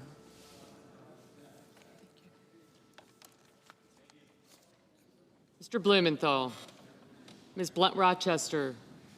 Mr. Booker. Thank you. Mr. Bozeman. Mrs. Britt. Mr. Budd. Ms. Cantwell. Mrs. Capito. Mr. Cassidy. Ms. Collins. Thank you. Mr. Coons. Thanks. Mr. Cornyn. Ms. Cortez Masto. Mr. Cotton. Mr. Kramer. Mr. Crapo.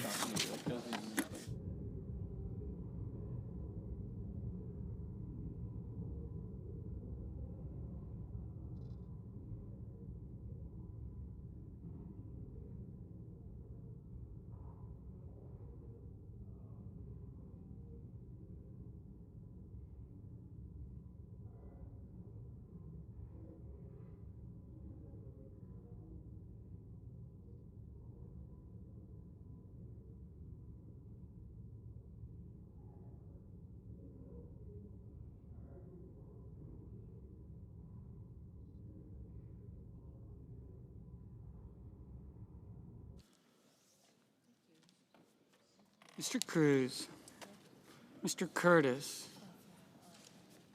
Mr. Daines, Ms. Duckworth,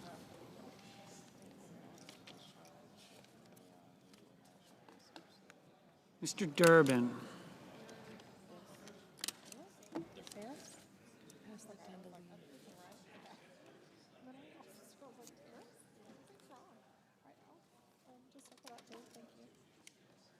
Ms. Ernst, Mr. Fetterman, Mrs. Fisher, Mr. Gallego, Mrs. Gillibrand, Mr. Graham, Mr. Grassley, Mr. Haggerty, Ms. Hassan, Mr. Hawley, Mr. Heinrich, Mr. Hickenlooper, Ms. Hirono, Mr. Hoven,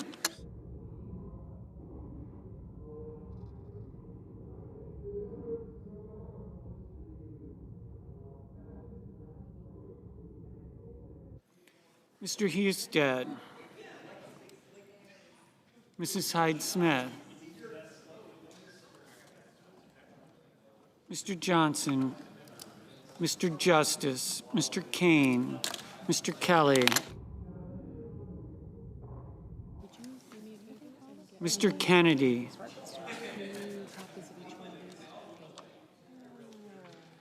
Mr. Kim, Mr. King, Ms. Klobuchar,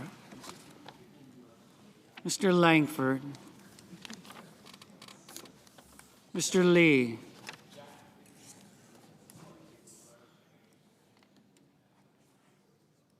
Mr. Lujan, Ms. Lummis,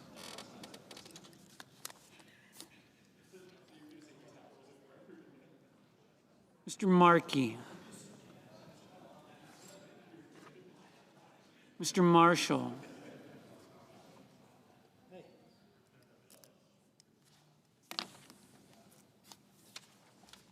Mr. McConnell.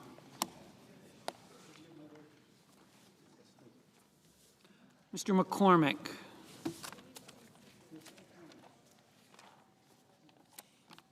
Mr. Merkley. Mrs. Moody. Mr. Moran. Mr. Moreno.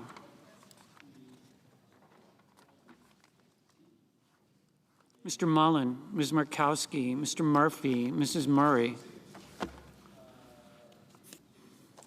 Mr. Ossoff.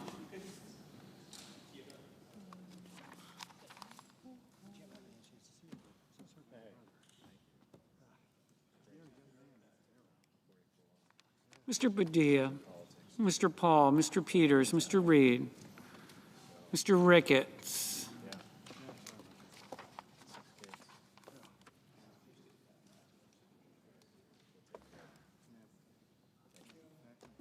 Mr. Risch,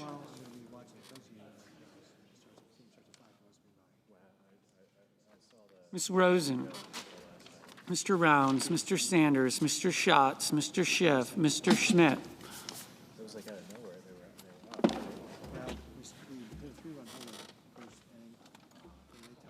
Mr. Schumer, Mr. Scott of Florida, Mr. Scott of South Carolina, Mrs. Shaheen.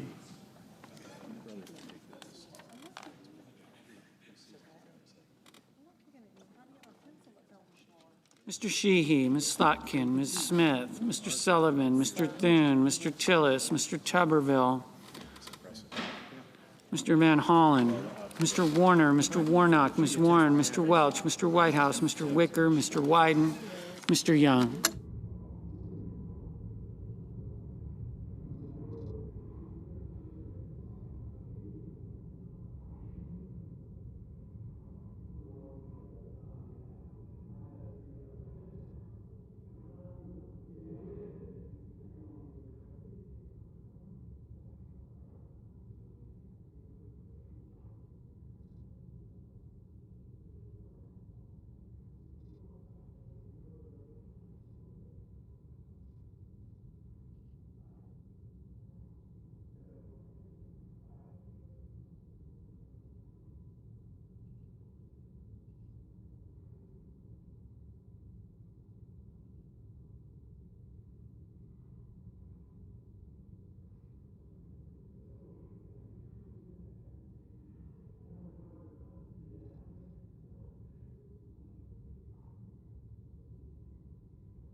Senators voting in the affirmative: Banks, Cassidy, Kramer, Cruz, Daines, Hoeven, Johnson, Kennedy, Langford, Lee, Marshall, Mullen, Ricketts, Schmidt, Scott of Florida, Tillis.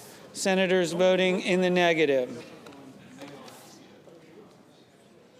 Also Brooks, Blunt Rochester, Hickenlooper, Kane, Murphy, Smith, Warnock, Warren, Whitehouse, Wyden. Mr. Wicker. Mr. Wicker, aye.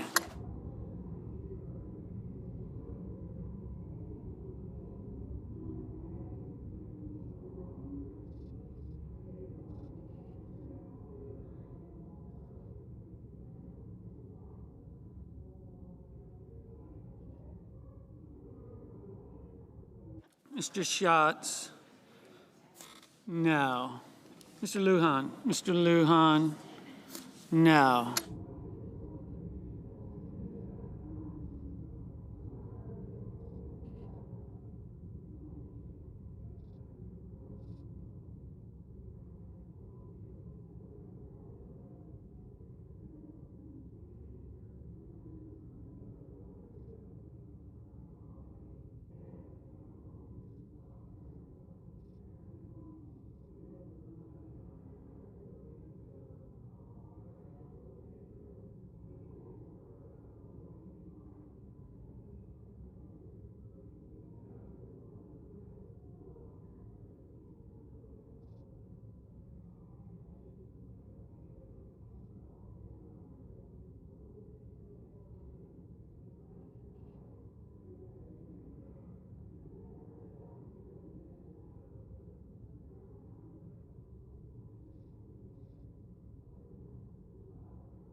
Mrs. Gillibrand.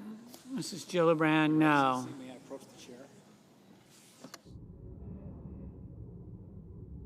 Mr. Risch. Mr. Risch, aye. Mr. Young. Mr. Young, aye.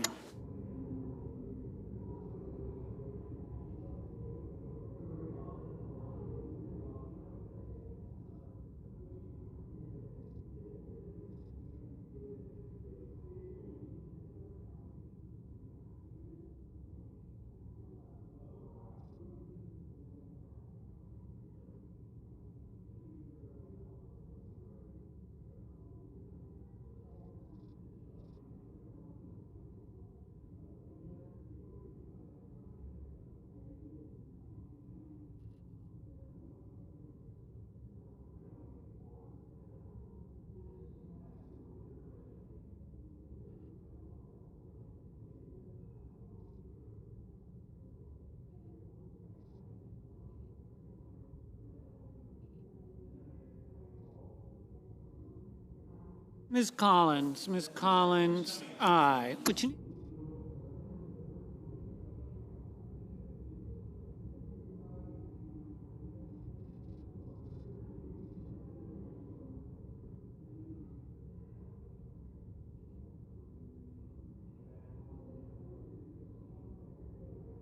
Mr. Tuberville, aye.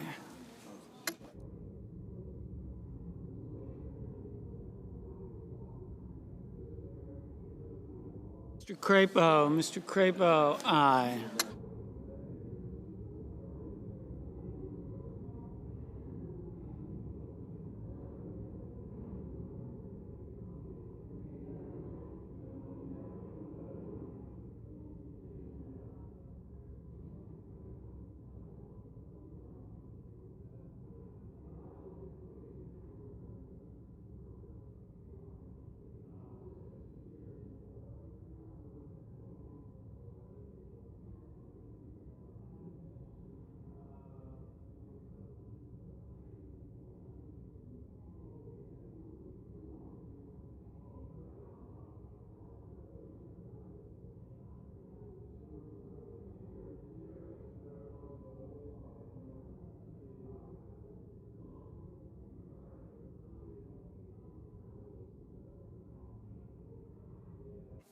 Ms. Baldwin, Ms. Baldwin, no.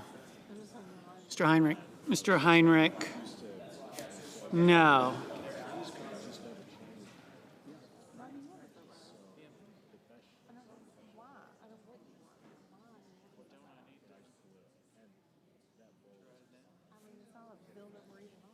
Ms. Hassan, no. Mr. Blumenthal, no.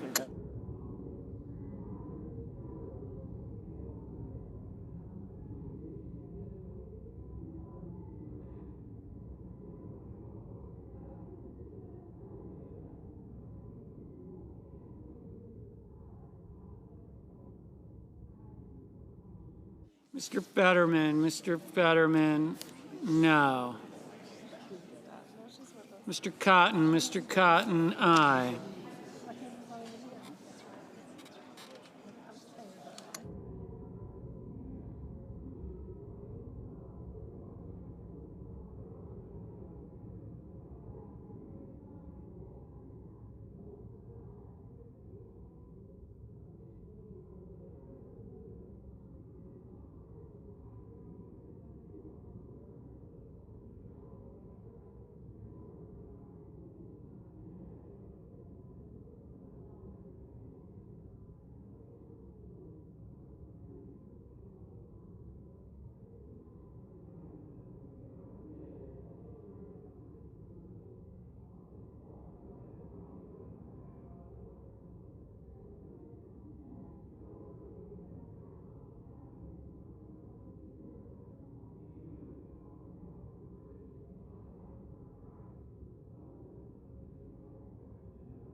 Mr. Merkley, no. Mr. Barrasso, aye. Mr. Welch,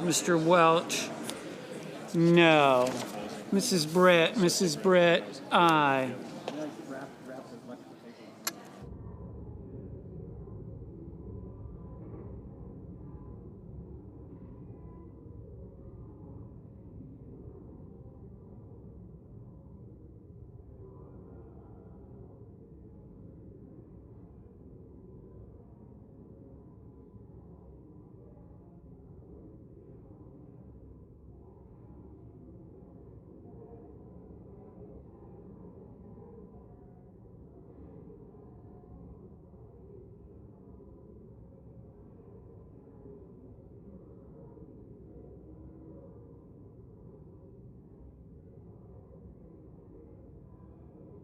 Mr.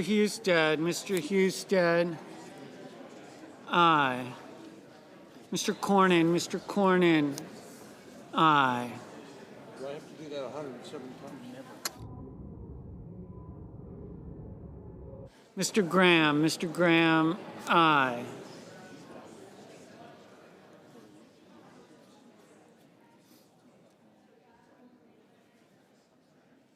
Mr. Van Hollen, no.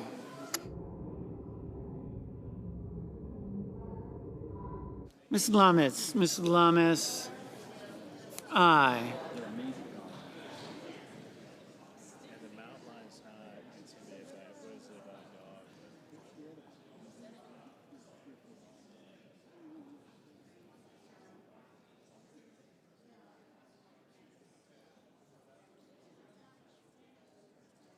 Mr. Markey, no.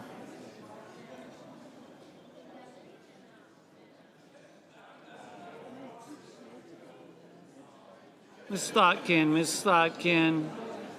no. Mr. McConnell, aye.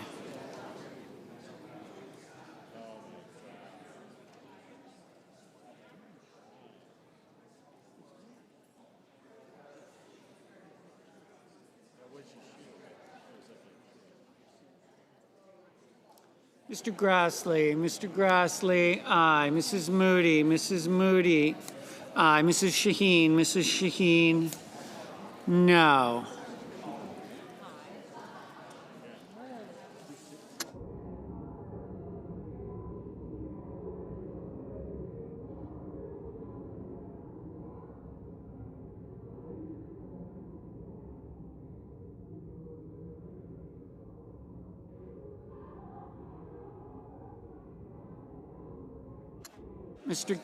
Mr. Kim, no.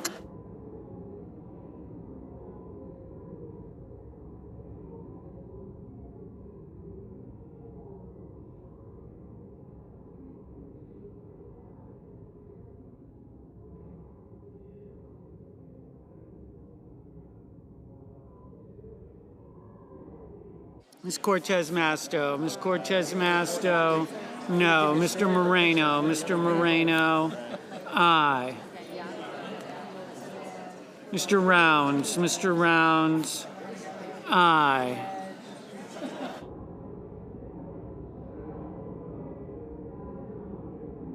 Ms. Ernst, aye.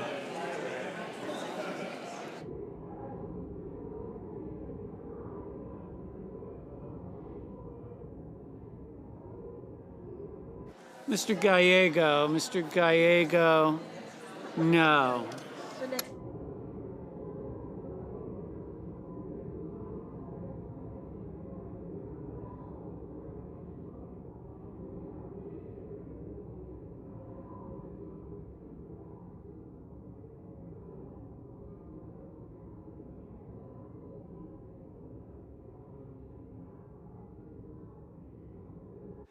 Mr. Kelly, no.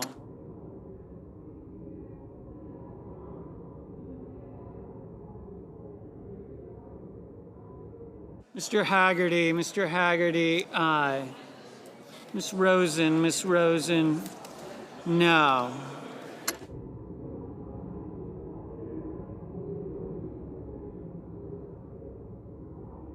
Mr. Budd, aye.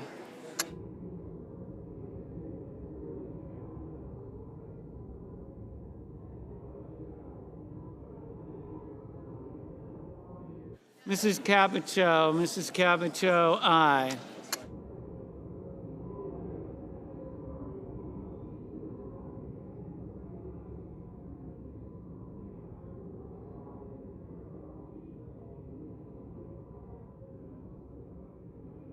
Mrs. Fisher, aye. Mrs. Hyde Smith, aye.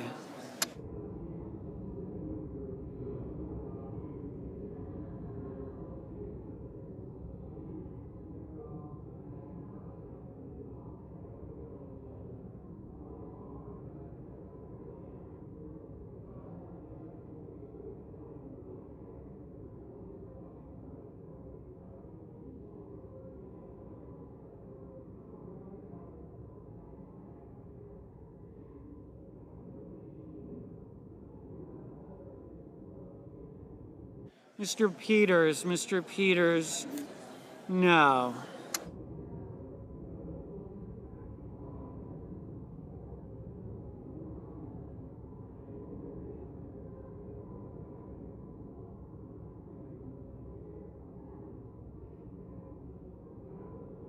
Mr. Bozeman, aye.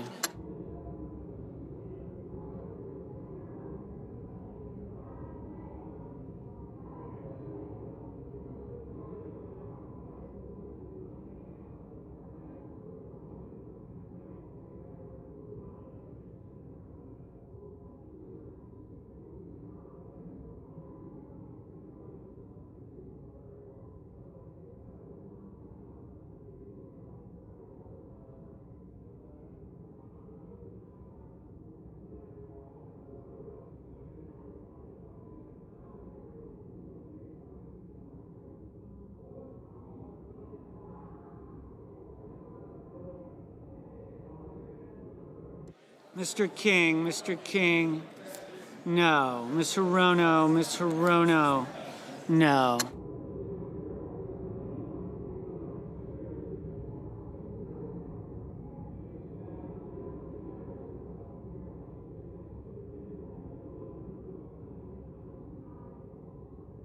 Mrs. Blackburn, Mrs. Blackburn, aye.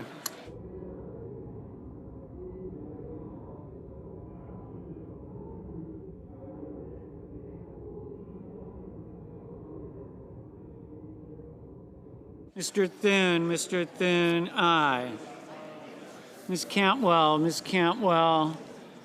no. Mr. Shipp, no.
Mr.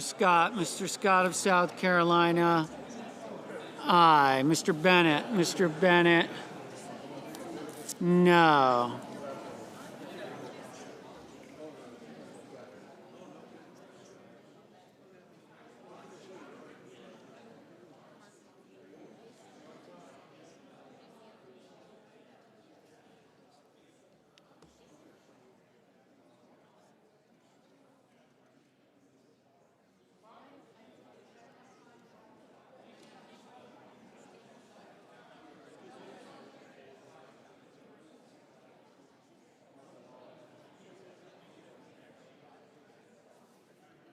Mr. Sanders, no.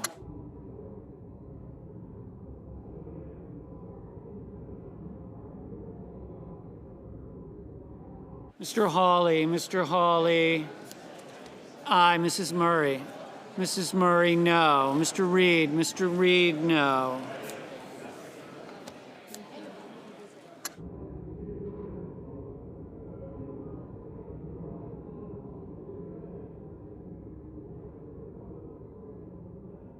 Mr. McCormick, aye.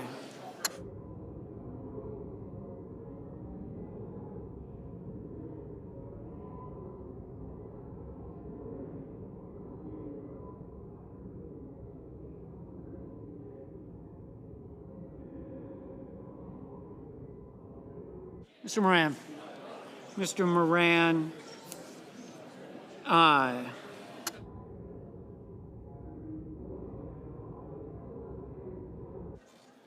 Mr. Durbin, no. Mr. Ossoff,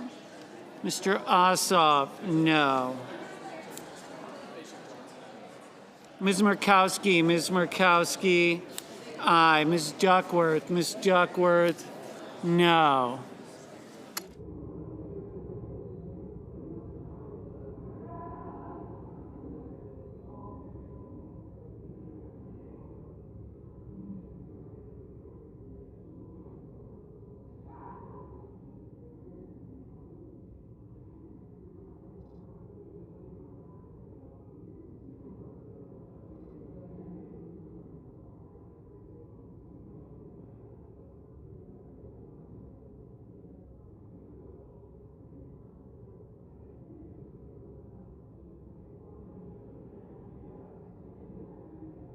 Mr. Booker, no.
Mr. Padilla, no.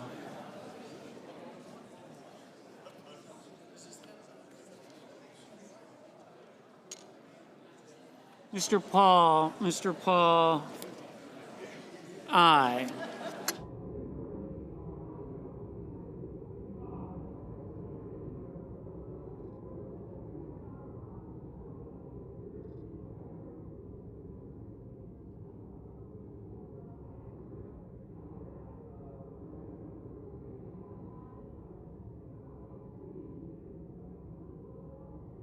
Mr. Coons, no.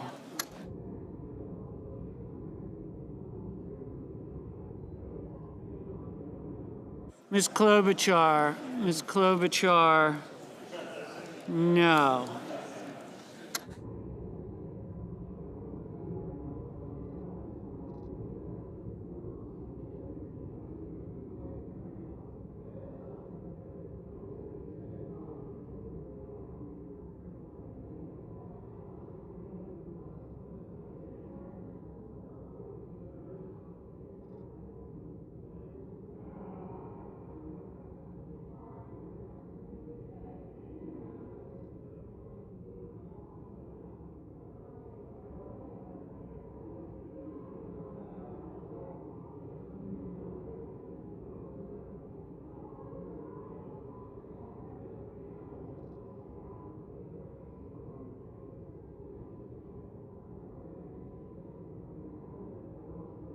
Mr. Warner, no. Mr. Sullivan, aye.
Mr. Schumer, no.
Mr.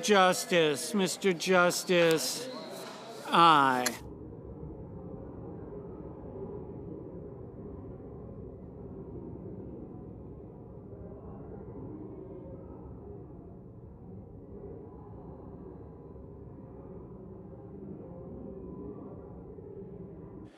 The yeas are 51, the nays are 47. The nominations in block are confirmed. Under the previous order, the motion to reconsider is considered made and laid upon the table, and the President will be immediately notified of the Senate's actions. The Majority Leader. Mr. President, I ask unanimous consent that the Senate proceed to legislative session and be in a period of morning business with senators permitted to speak therein for up to 10 minutes each. Without objection.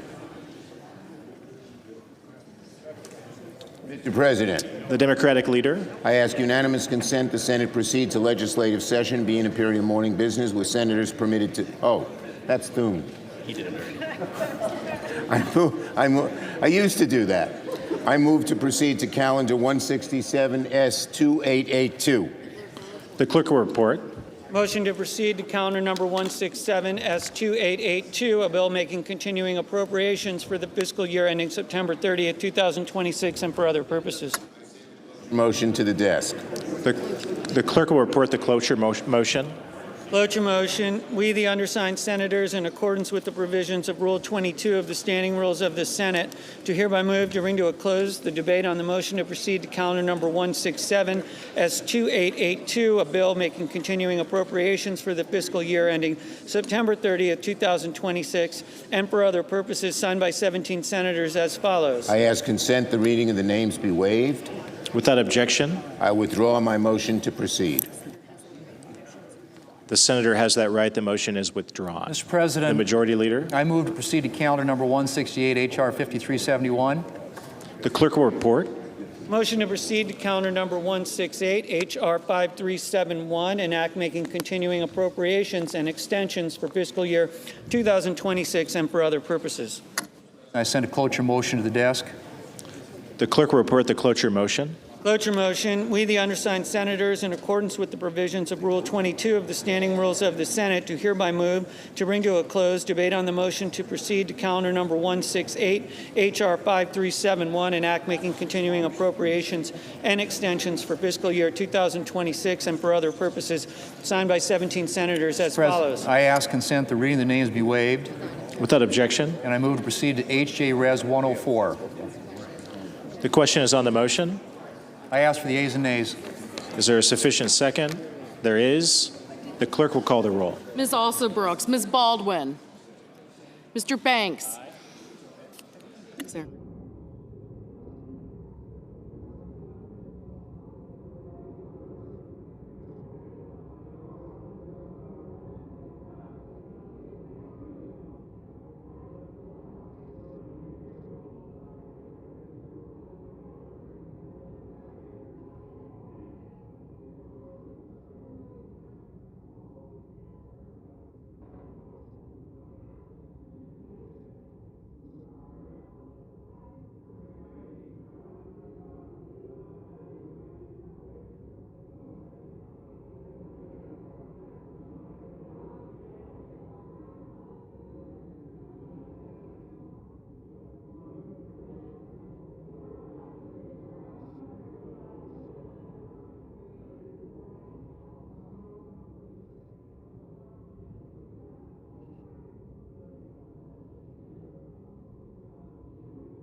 Mr. Barrasso, Mr. Bennett.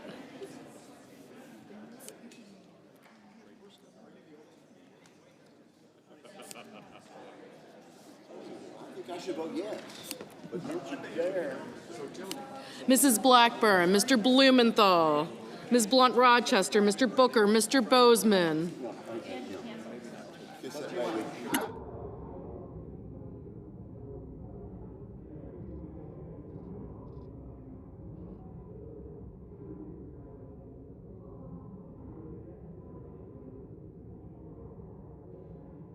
Mr. Booker, Mr. Bozeman, Mrs. Britt, thank you. Mr. Budd, Ms. Cantwell, Mrs. Capito, Mr. Cassidy, Ms. Collins, Mr. Coons, Mr. Cornyn, Ms. Cortez Masto, Mr. Cotton, Mr. Kramer, Mr. Crapo, Mr. Cruz, Mr. Curtis, Mr. Daines, Ms. Duckworth, Mr. Durbin, Ms. Ernst, Mr. Fetterman, Mrs. Fisher, Mr. Gallego, Mrs. Gillibrand, Mr. Graham, Mr. Grassley, Mr. Haggerty, Ms. Hassan, Mr. Hawley,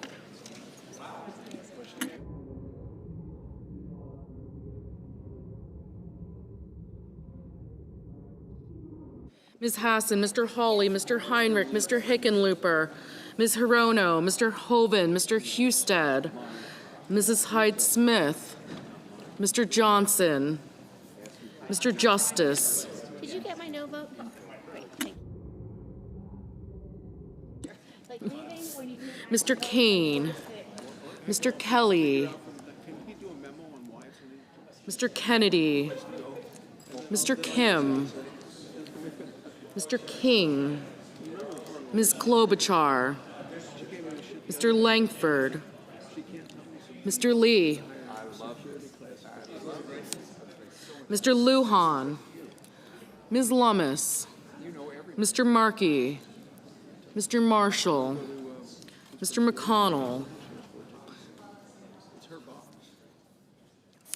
Mr. McCormick, Mr. Merkley, Mrs. Moody, Mr. Moran, Mr. Marino, Mr. Mullen, Ms. Murkowski, Mr. Murphy, Mrs. Murray, Mr. Ossoff, Mr. Padilla, Mr. Paul, Mr. Peters, Mr. Reed, Mr. Ricketts, Mr. Risch, Ms. Rosen, Mr. Rounds, Mr. Sanders, Mr. Schatz, Mr. Schiff,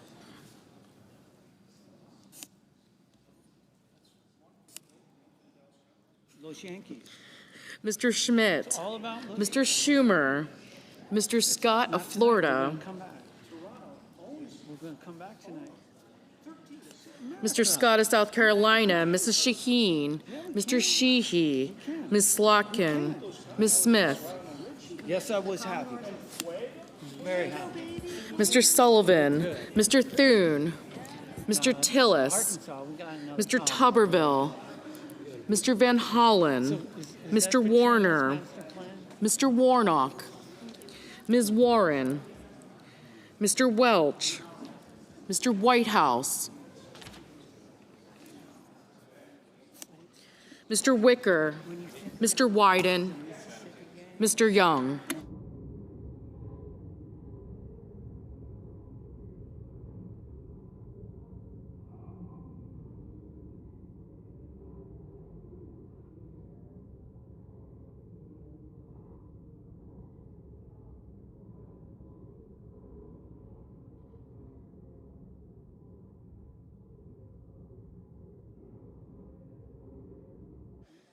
Senators voting in the affirmative: Banks, Barrasso, Blackburn, Bozeman, Britt, Budd, Capito, Cornyn, Cotton, Crapo, Deans, Fisher, Grassley, Haggerty, Hawley, Hoven, Husted, Hyde-Smith, Johnson, Justice, Kennedy, Langford, Lee, Lummis, Marshall, McConnell, McCormick, Moody, Moran, Marino, Mullen, Murkowski, Paul, Risch, Rounds, Schmidt, Scott of South Carolina, Wicker, and Young.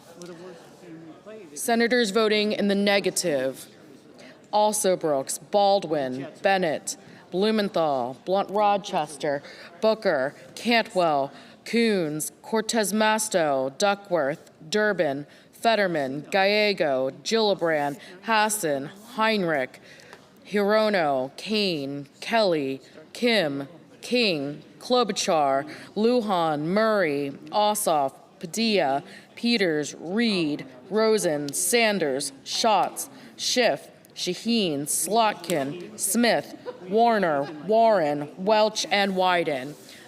Ms. Ernst, aye.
Mr. Schumer, no.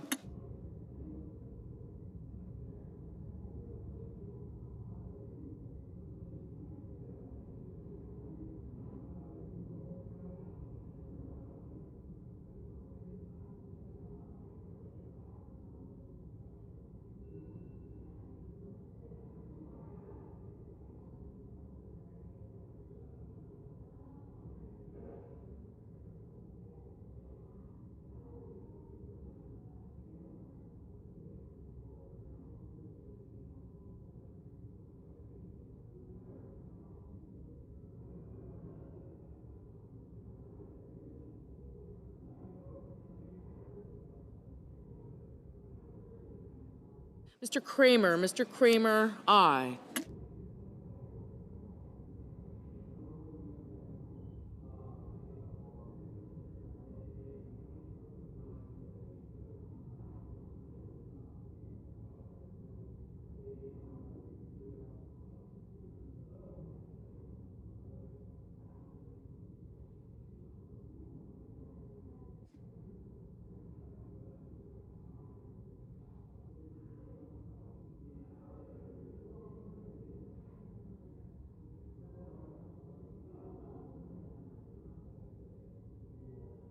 Mr. Hickenlooper, no.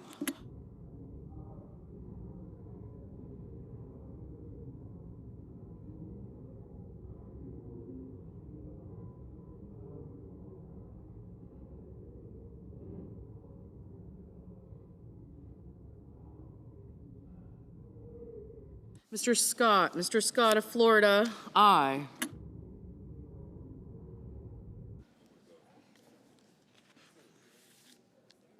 Mr. Tuberville, aye.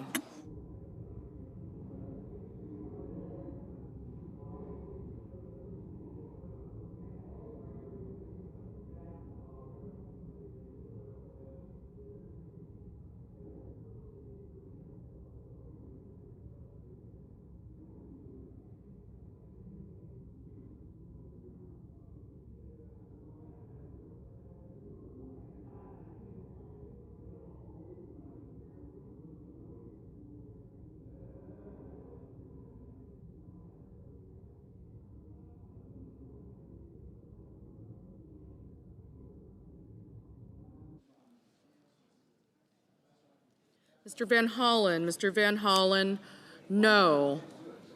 Mr. Markey, no.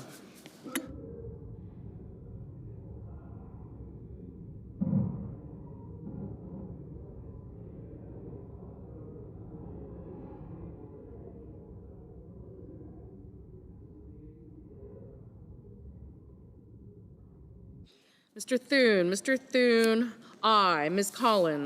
Collins, aye.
Mr. Merkley, no.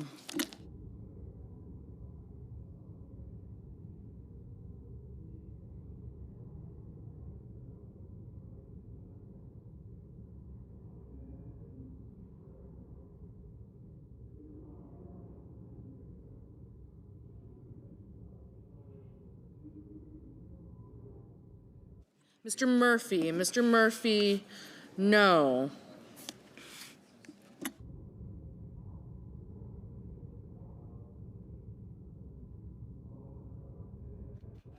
Mr. Sullivan, aye.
Mr. Warnock. Mr. Warnock, no.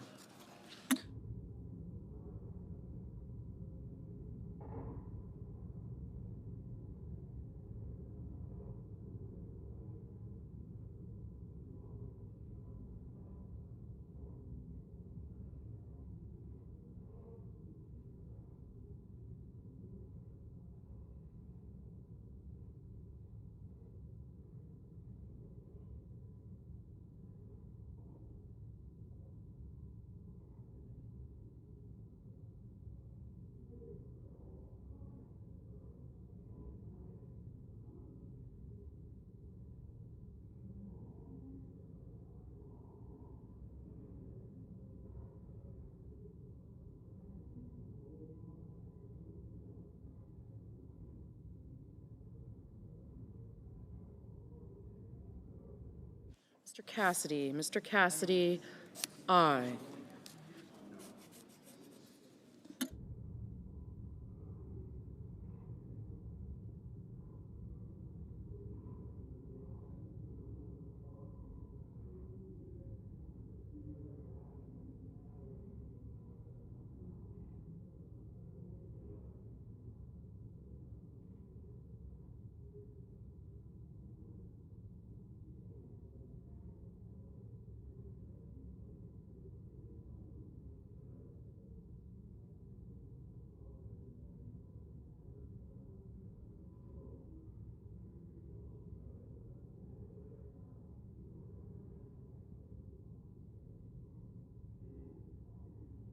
Mr. Graham. Mr. Graham, aye.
Mr. Whitehouse. Mr. Whitehouse, no.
Mr. Ricketts. Mr. Ricketts, aye.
Mr. Cruz. Mr. Cruz, aye.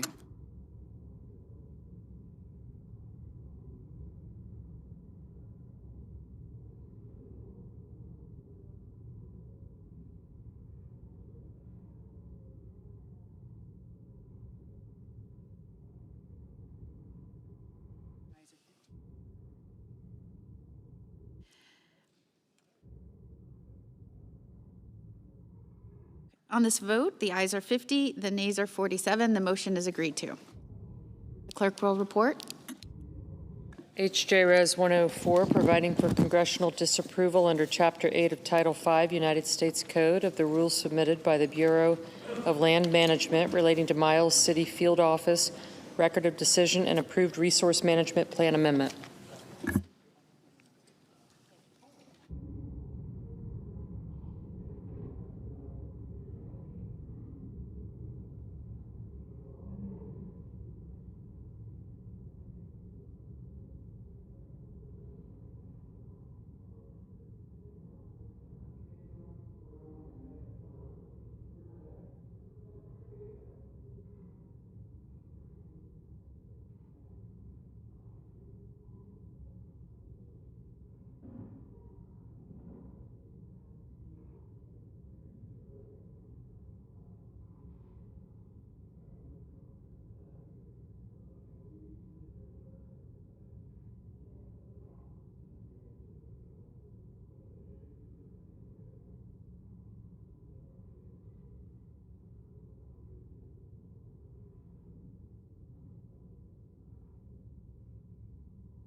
President.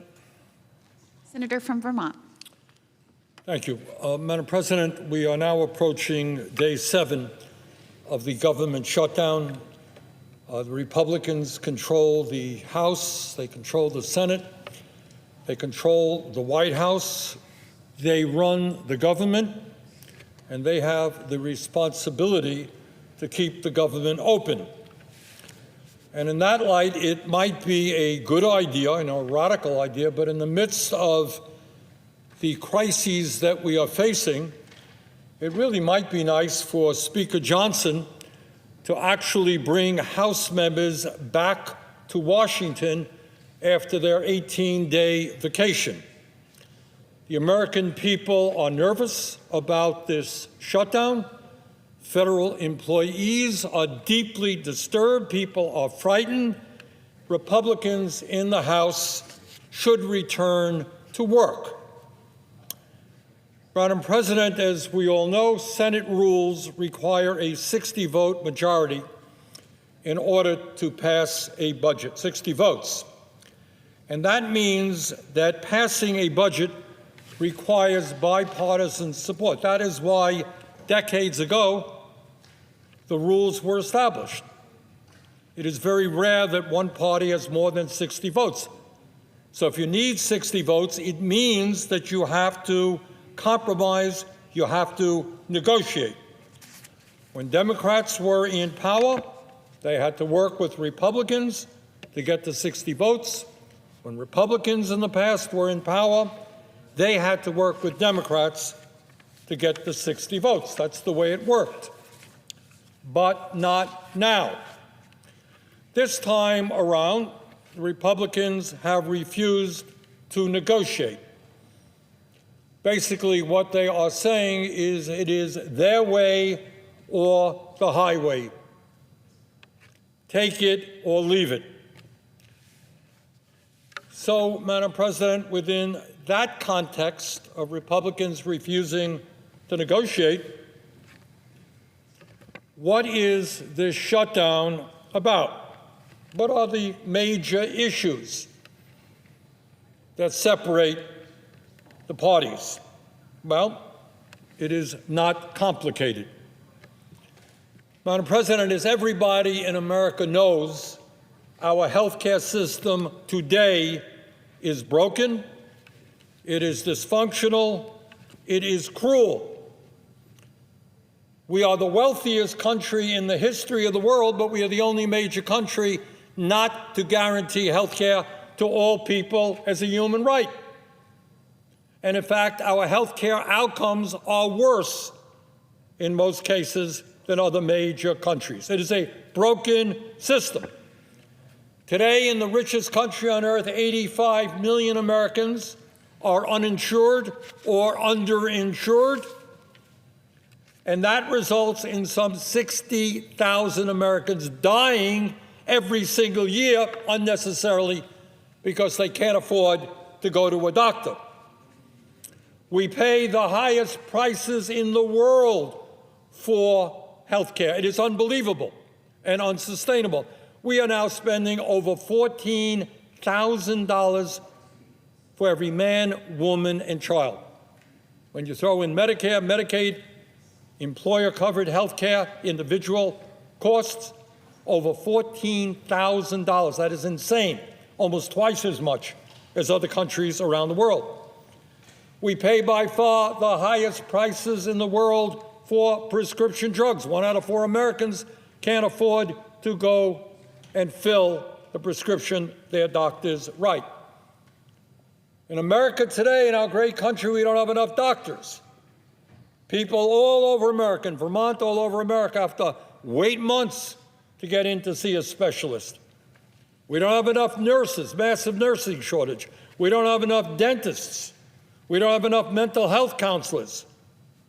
And our life expectancy, how long we live, is substantially lower than other major countries, despite the fact that we spend so much more. Now, given that reality, given that our healthcare system is broken, one might think that the issue we are debating today is how do we improve it? How do we make sure that in America we appreciate health care as a human right, which it is? How do we guarantee health care to every man, woman, and child in a cost-effective way? In my view, that is moving toward a Medicare for all single-payer system. Other people got ideas, bring them forward. Health care is a human right. But that is not the debate we are having now. The debate we are having now is not how we improve a broken health care system, but how we prevent a broken health care system from becoming even worse. And I will tell you, Madam President, as the ranking member of the Health, Education, Labor, and Pensions Committee, somebody who has studied this issue for a while, I fear very much that if we do not stop Trump's attack on the American healthcare system, the entire system could collapse. We are on the verge of that right now. People can't afford health care. People can't find doctors. People can't find mental health counselors. People can't afford prescription drugs. We have a drug epidemic. We are on the verge of collapse. Madam President, what this debate is about in Florida and Vermont and all over this country is if Republicans get their way and if Democrats cave in, health insurance premiums will double for over 20 million people on the Affordable Care Act. Yes, you heard right. 20 million people will see a doubling of their health care premiums. You can't afford health care now? Of course you can't. It's outrageously high. That's not Bernie Sanders talking. That is the Kaiser Family Foundation study. That is one of the most conservative members, Republican members of the House, Marjorie Taylor Greene, making that point. A doubling of health insurance premiums.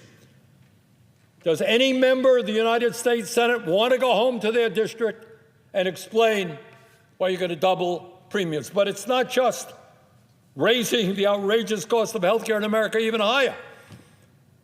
As a result of Trump's big, beautiful bill, 15 million Americans are going to be thrown off of the health care they have because Trump and the Republicans made the largest cuts to Medicaid and the Affordable Care Act in American history. And let us be very clear. These cuts not only impact 15 million Americans, that would be a tragedy unto itself. They will devastate nursing homes. Right now, the situation of nursing homes in Vermont, and I expect many other states in this country, is a disaster. They are understaffed. Nursing homes in an aging society are shutting down.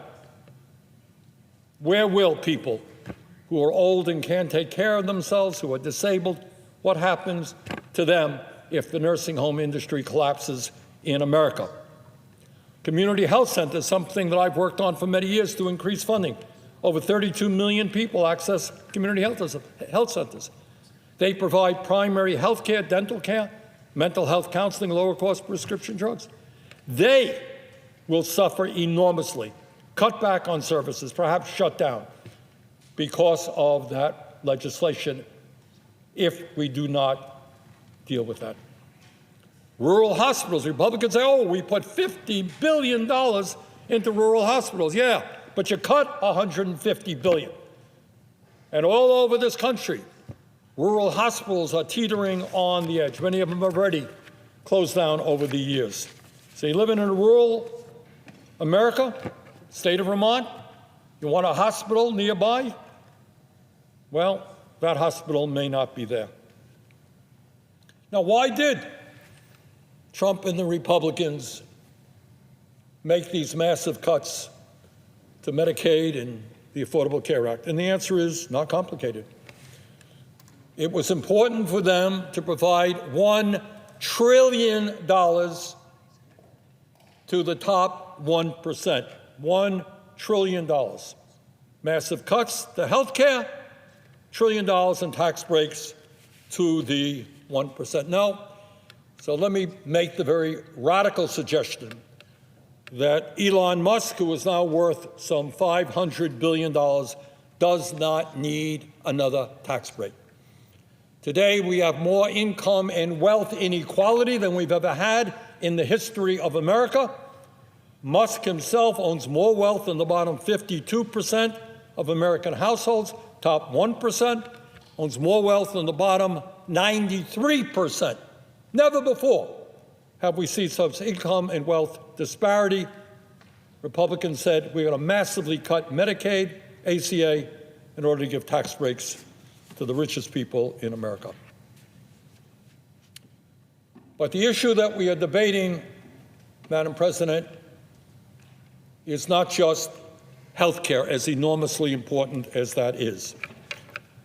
What we are talking about is whether we are going to allow our country to move toward an authoritarian society run by a president who is a megalomaniac, who wants more and more power in his own hands, who does not respect the rule of law or the Constitution of the United States of America.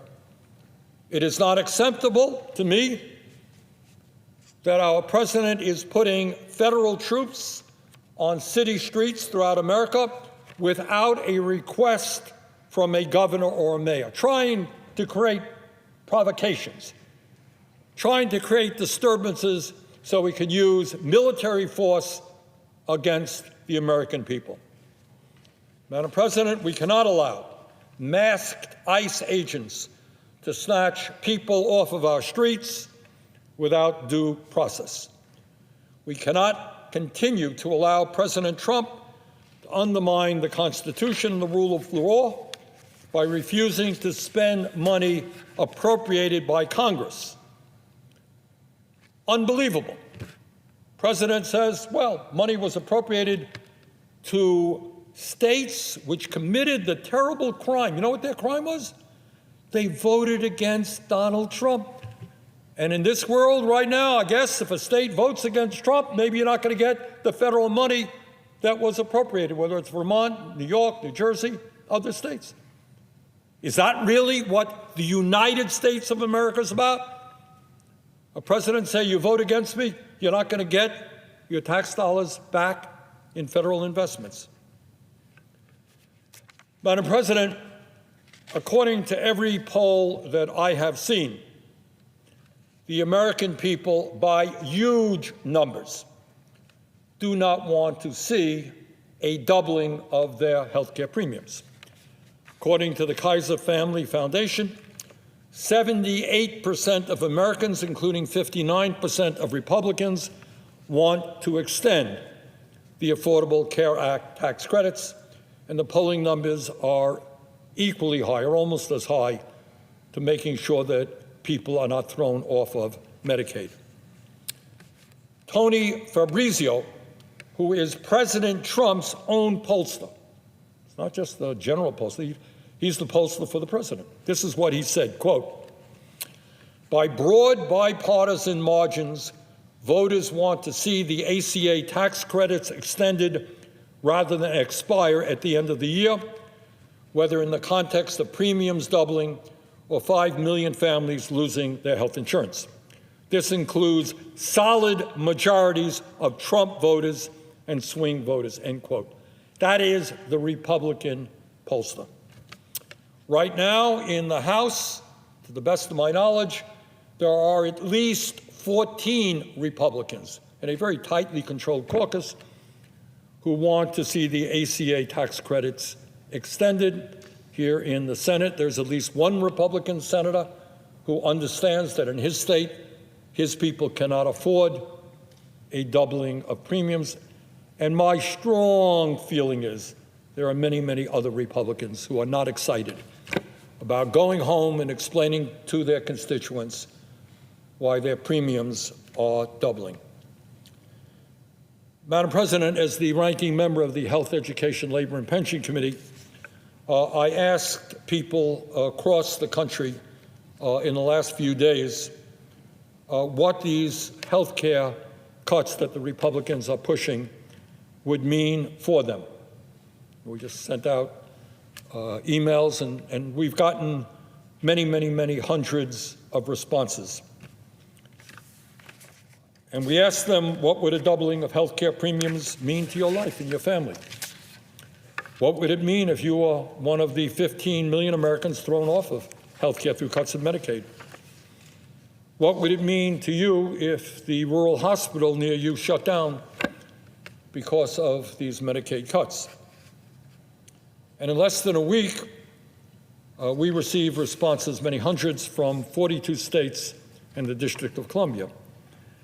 And today, we are releasing a report that describes the devastating human impact of the Republican budget and its massive cuts to Medicaid and the Affordable Care Act. And here is just some of what we found. People are afraid that they could get sicker or even die. Laura, I won't give her last name, from Wisconsin said, and I quote, "I live in fear of whether or not I will be able to afford my life-saving treatment. I have a rare kidney disease that requires immunotherapy every 9 months. I am terrified I will die," end quote. And we got a lot of those. People who are dealing with very serious illnesses who, in fact, will die. They will die if they cannot afford health insurance, and they will not be able to afford health insurance if their premiums double or if they're thrown off of Medicaid. But it's not just the fear that people will die or get sicker because they lack health care.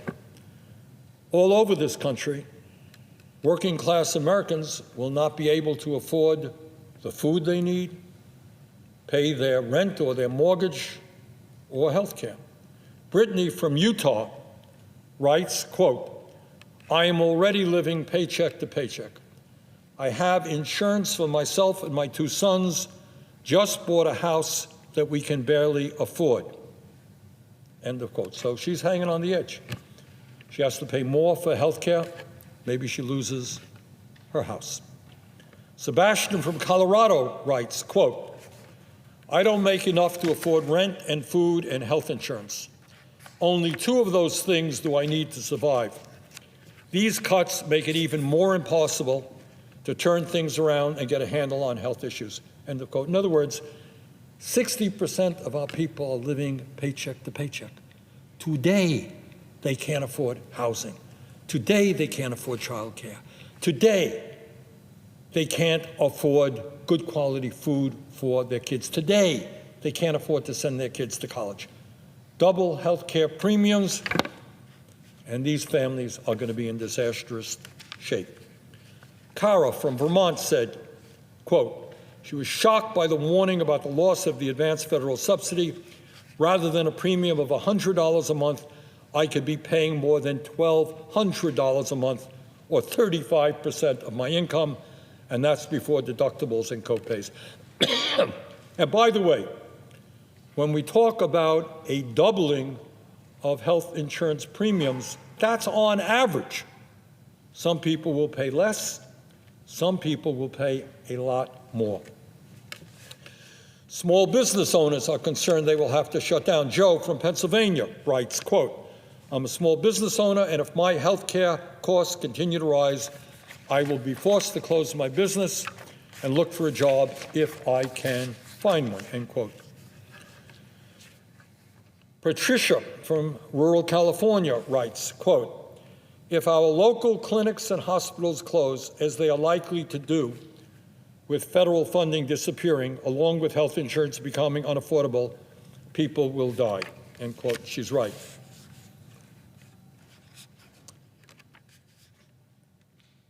On average, health care premiums will double. But here's what happens when it is not average.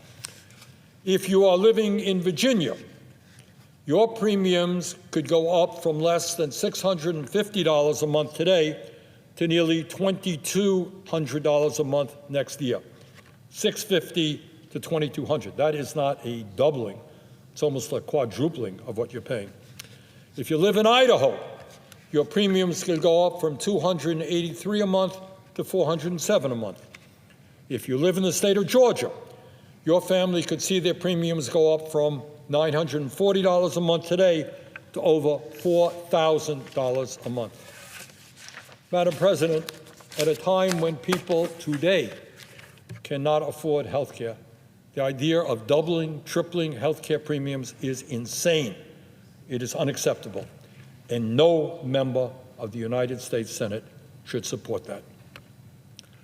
So, Madam President, no, I am not going to go back to Vermont and tell the people there that I have thrown 15 million Americans off the health care that they have, at a time when studies indicate that will mean that tens and tens of thousands of people will die as a result. I'm not going to do that.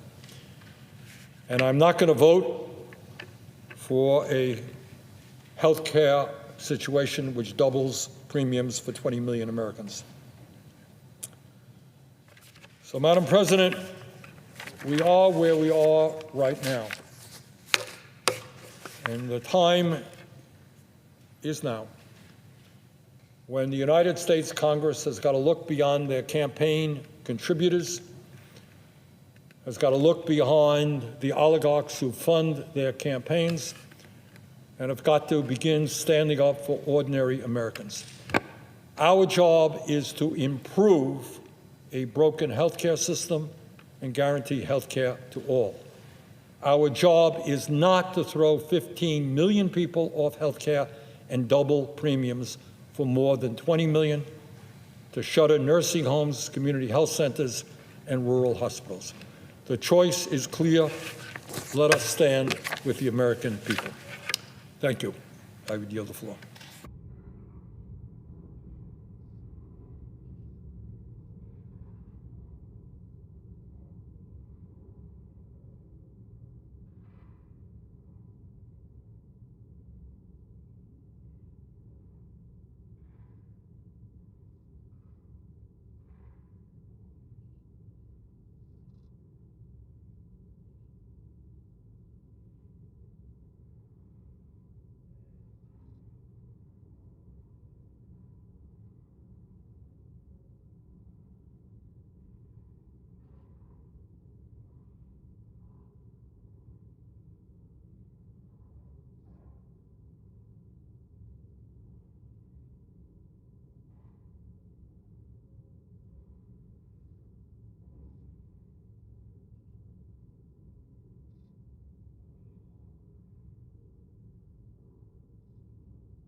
1 second. We haven't had it.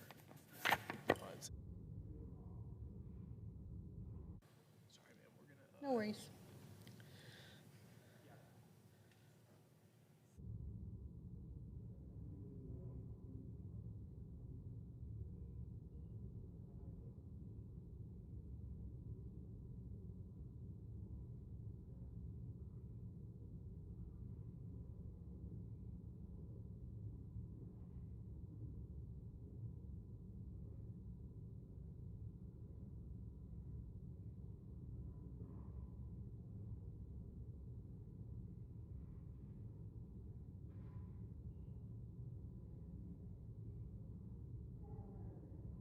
Senator from Wyoming. I ask unanimous consent that the Senate be in a period of morning business, with senators permitted to speak therein for up to 10 minutes each. Without objection. Madam President, I ask unanimous consent that, notwithstanding Rule 22, at a time to be determined by the Majority Leader, following consultation with the Democratic Leader, no later than Friday, October 31st, it be in order to discharge the Committee on Finance of S.J. Res. 77 and S.J. Res. 81 individually, and when discharged, the Senate proceed to its consideration. Further, that there be up to 6 hours for debate only on each joint resolution, with the time equally divided between the leaders or their designees, and that following the use or yielding back of that time, each joint resolution be considered read a third time, and the Senate vote on the resolution. Without objection. Madam President, I understand that there is a bill at the desk, and I ask for its first reading. Clerk will read the title of the bill for the first time. S-2983, a bill to reauthorize the Cybersecurity Information Sharing Act of 2015. Madam President, I now ask for a second reading. And in order to place the bill on the calendar under the provisions of Rule 14, I object to my own request. Objection is heard. The bill will be read for the second time on the next legislative day. Madam President, I ask unanimous consent that the Senate now proceed to the en blanc consideration of the following resolutions, which are at the desk: S-Res 440 and S-Res 441. Is there an objection to proceeding to the resolutions en blanc? Without objection, the Senate will proceed en blanc. Madam President, I ask unanimous consent that the resolutions be agreed to, the preambles be agreed to, and that the motions to reconsider be considered, made, and laid upon the table, all en blanc. Objection. Madam President, I have 5 requests for committees to meet during today's session of the Senate. They have the approval of the majority and minority leaders. Duly noted. Madam President, I ask unanimous consent that when the Senate completes its business today, it stand adjourned until 10 a.m. on Wednesday, October 8th, that following the prayer and pledge, the Journal of Proceedings be approved to date, the morning hour be deemed expired, the time for the 2 leaders be reserved for their use later in the day, morning business be closed, and the Senate resume consideration of H.J. Res. 104. Further, that all time on H.J. Res. 104 be expired at 11:20 a.m. tomorrow, the joint resolution be read a third time, and the Senate vote on passage of the joint resolution. Finally, notwithstanding Rule 22, the cloture motion with respect to Executive Calendar number 459 ripen at 2:15 p.m. tomorrow. Without objection. Madam President, if there's no further business to come before the Senate, I ask that it stand adjourned under the previous order. Senate stands adjourned until 10 a.m. tomorrow.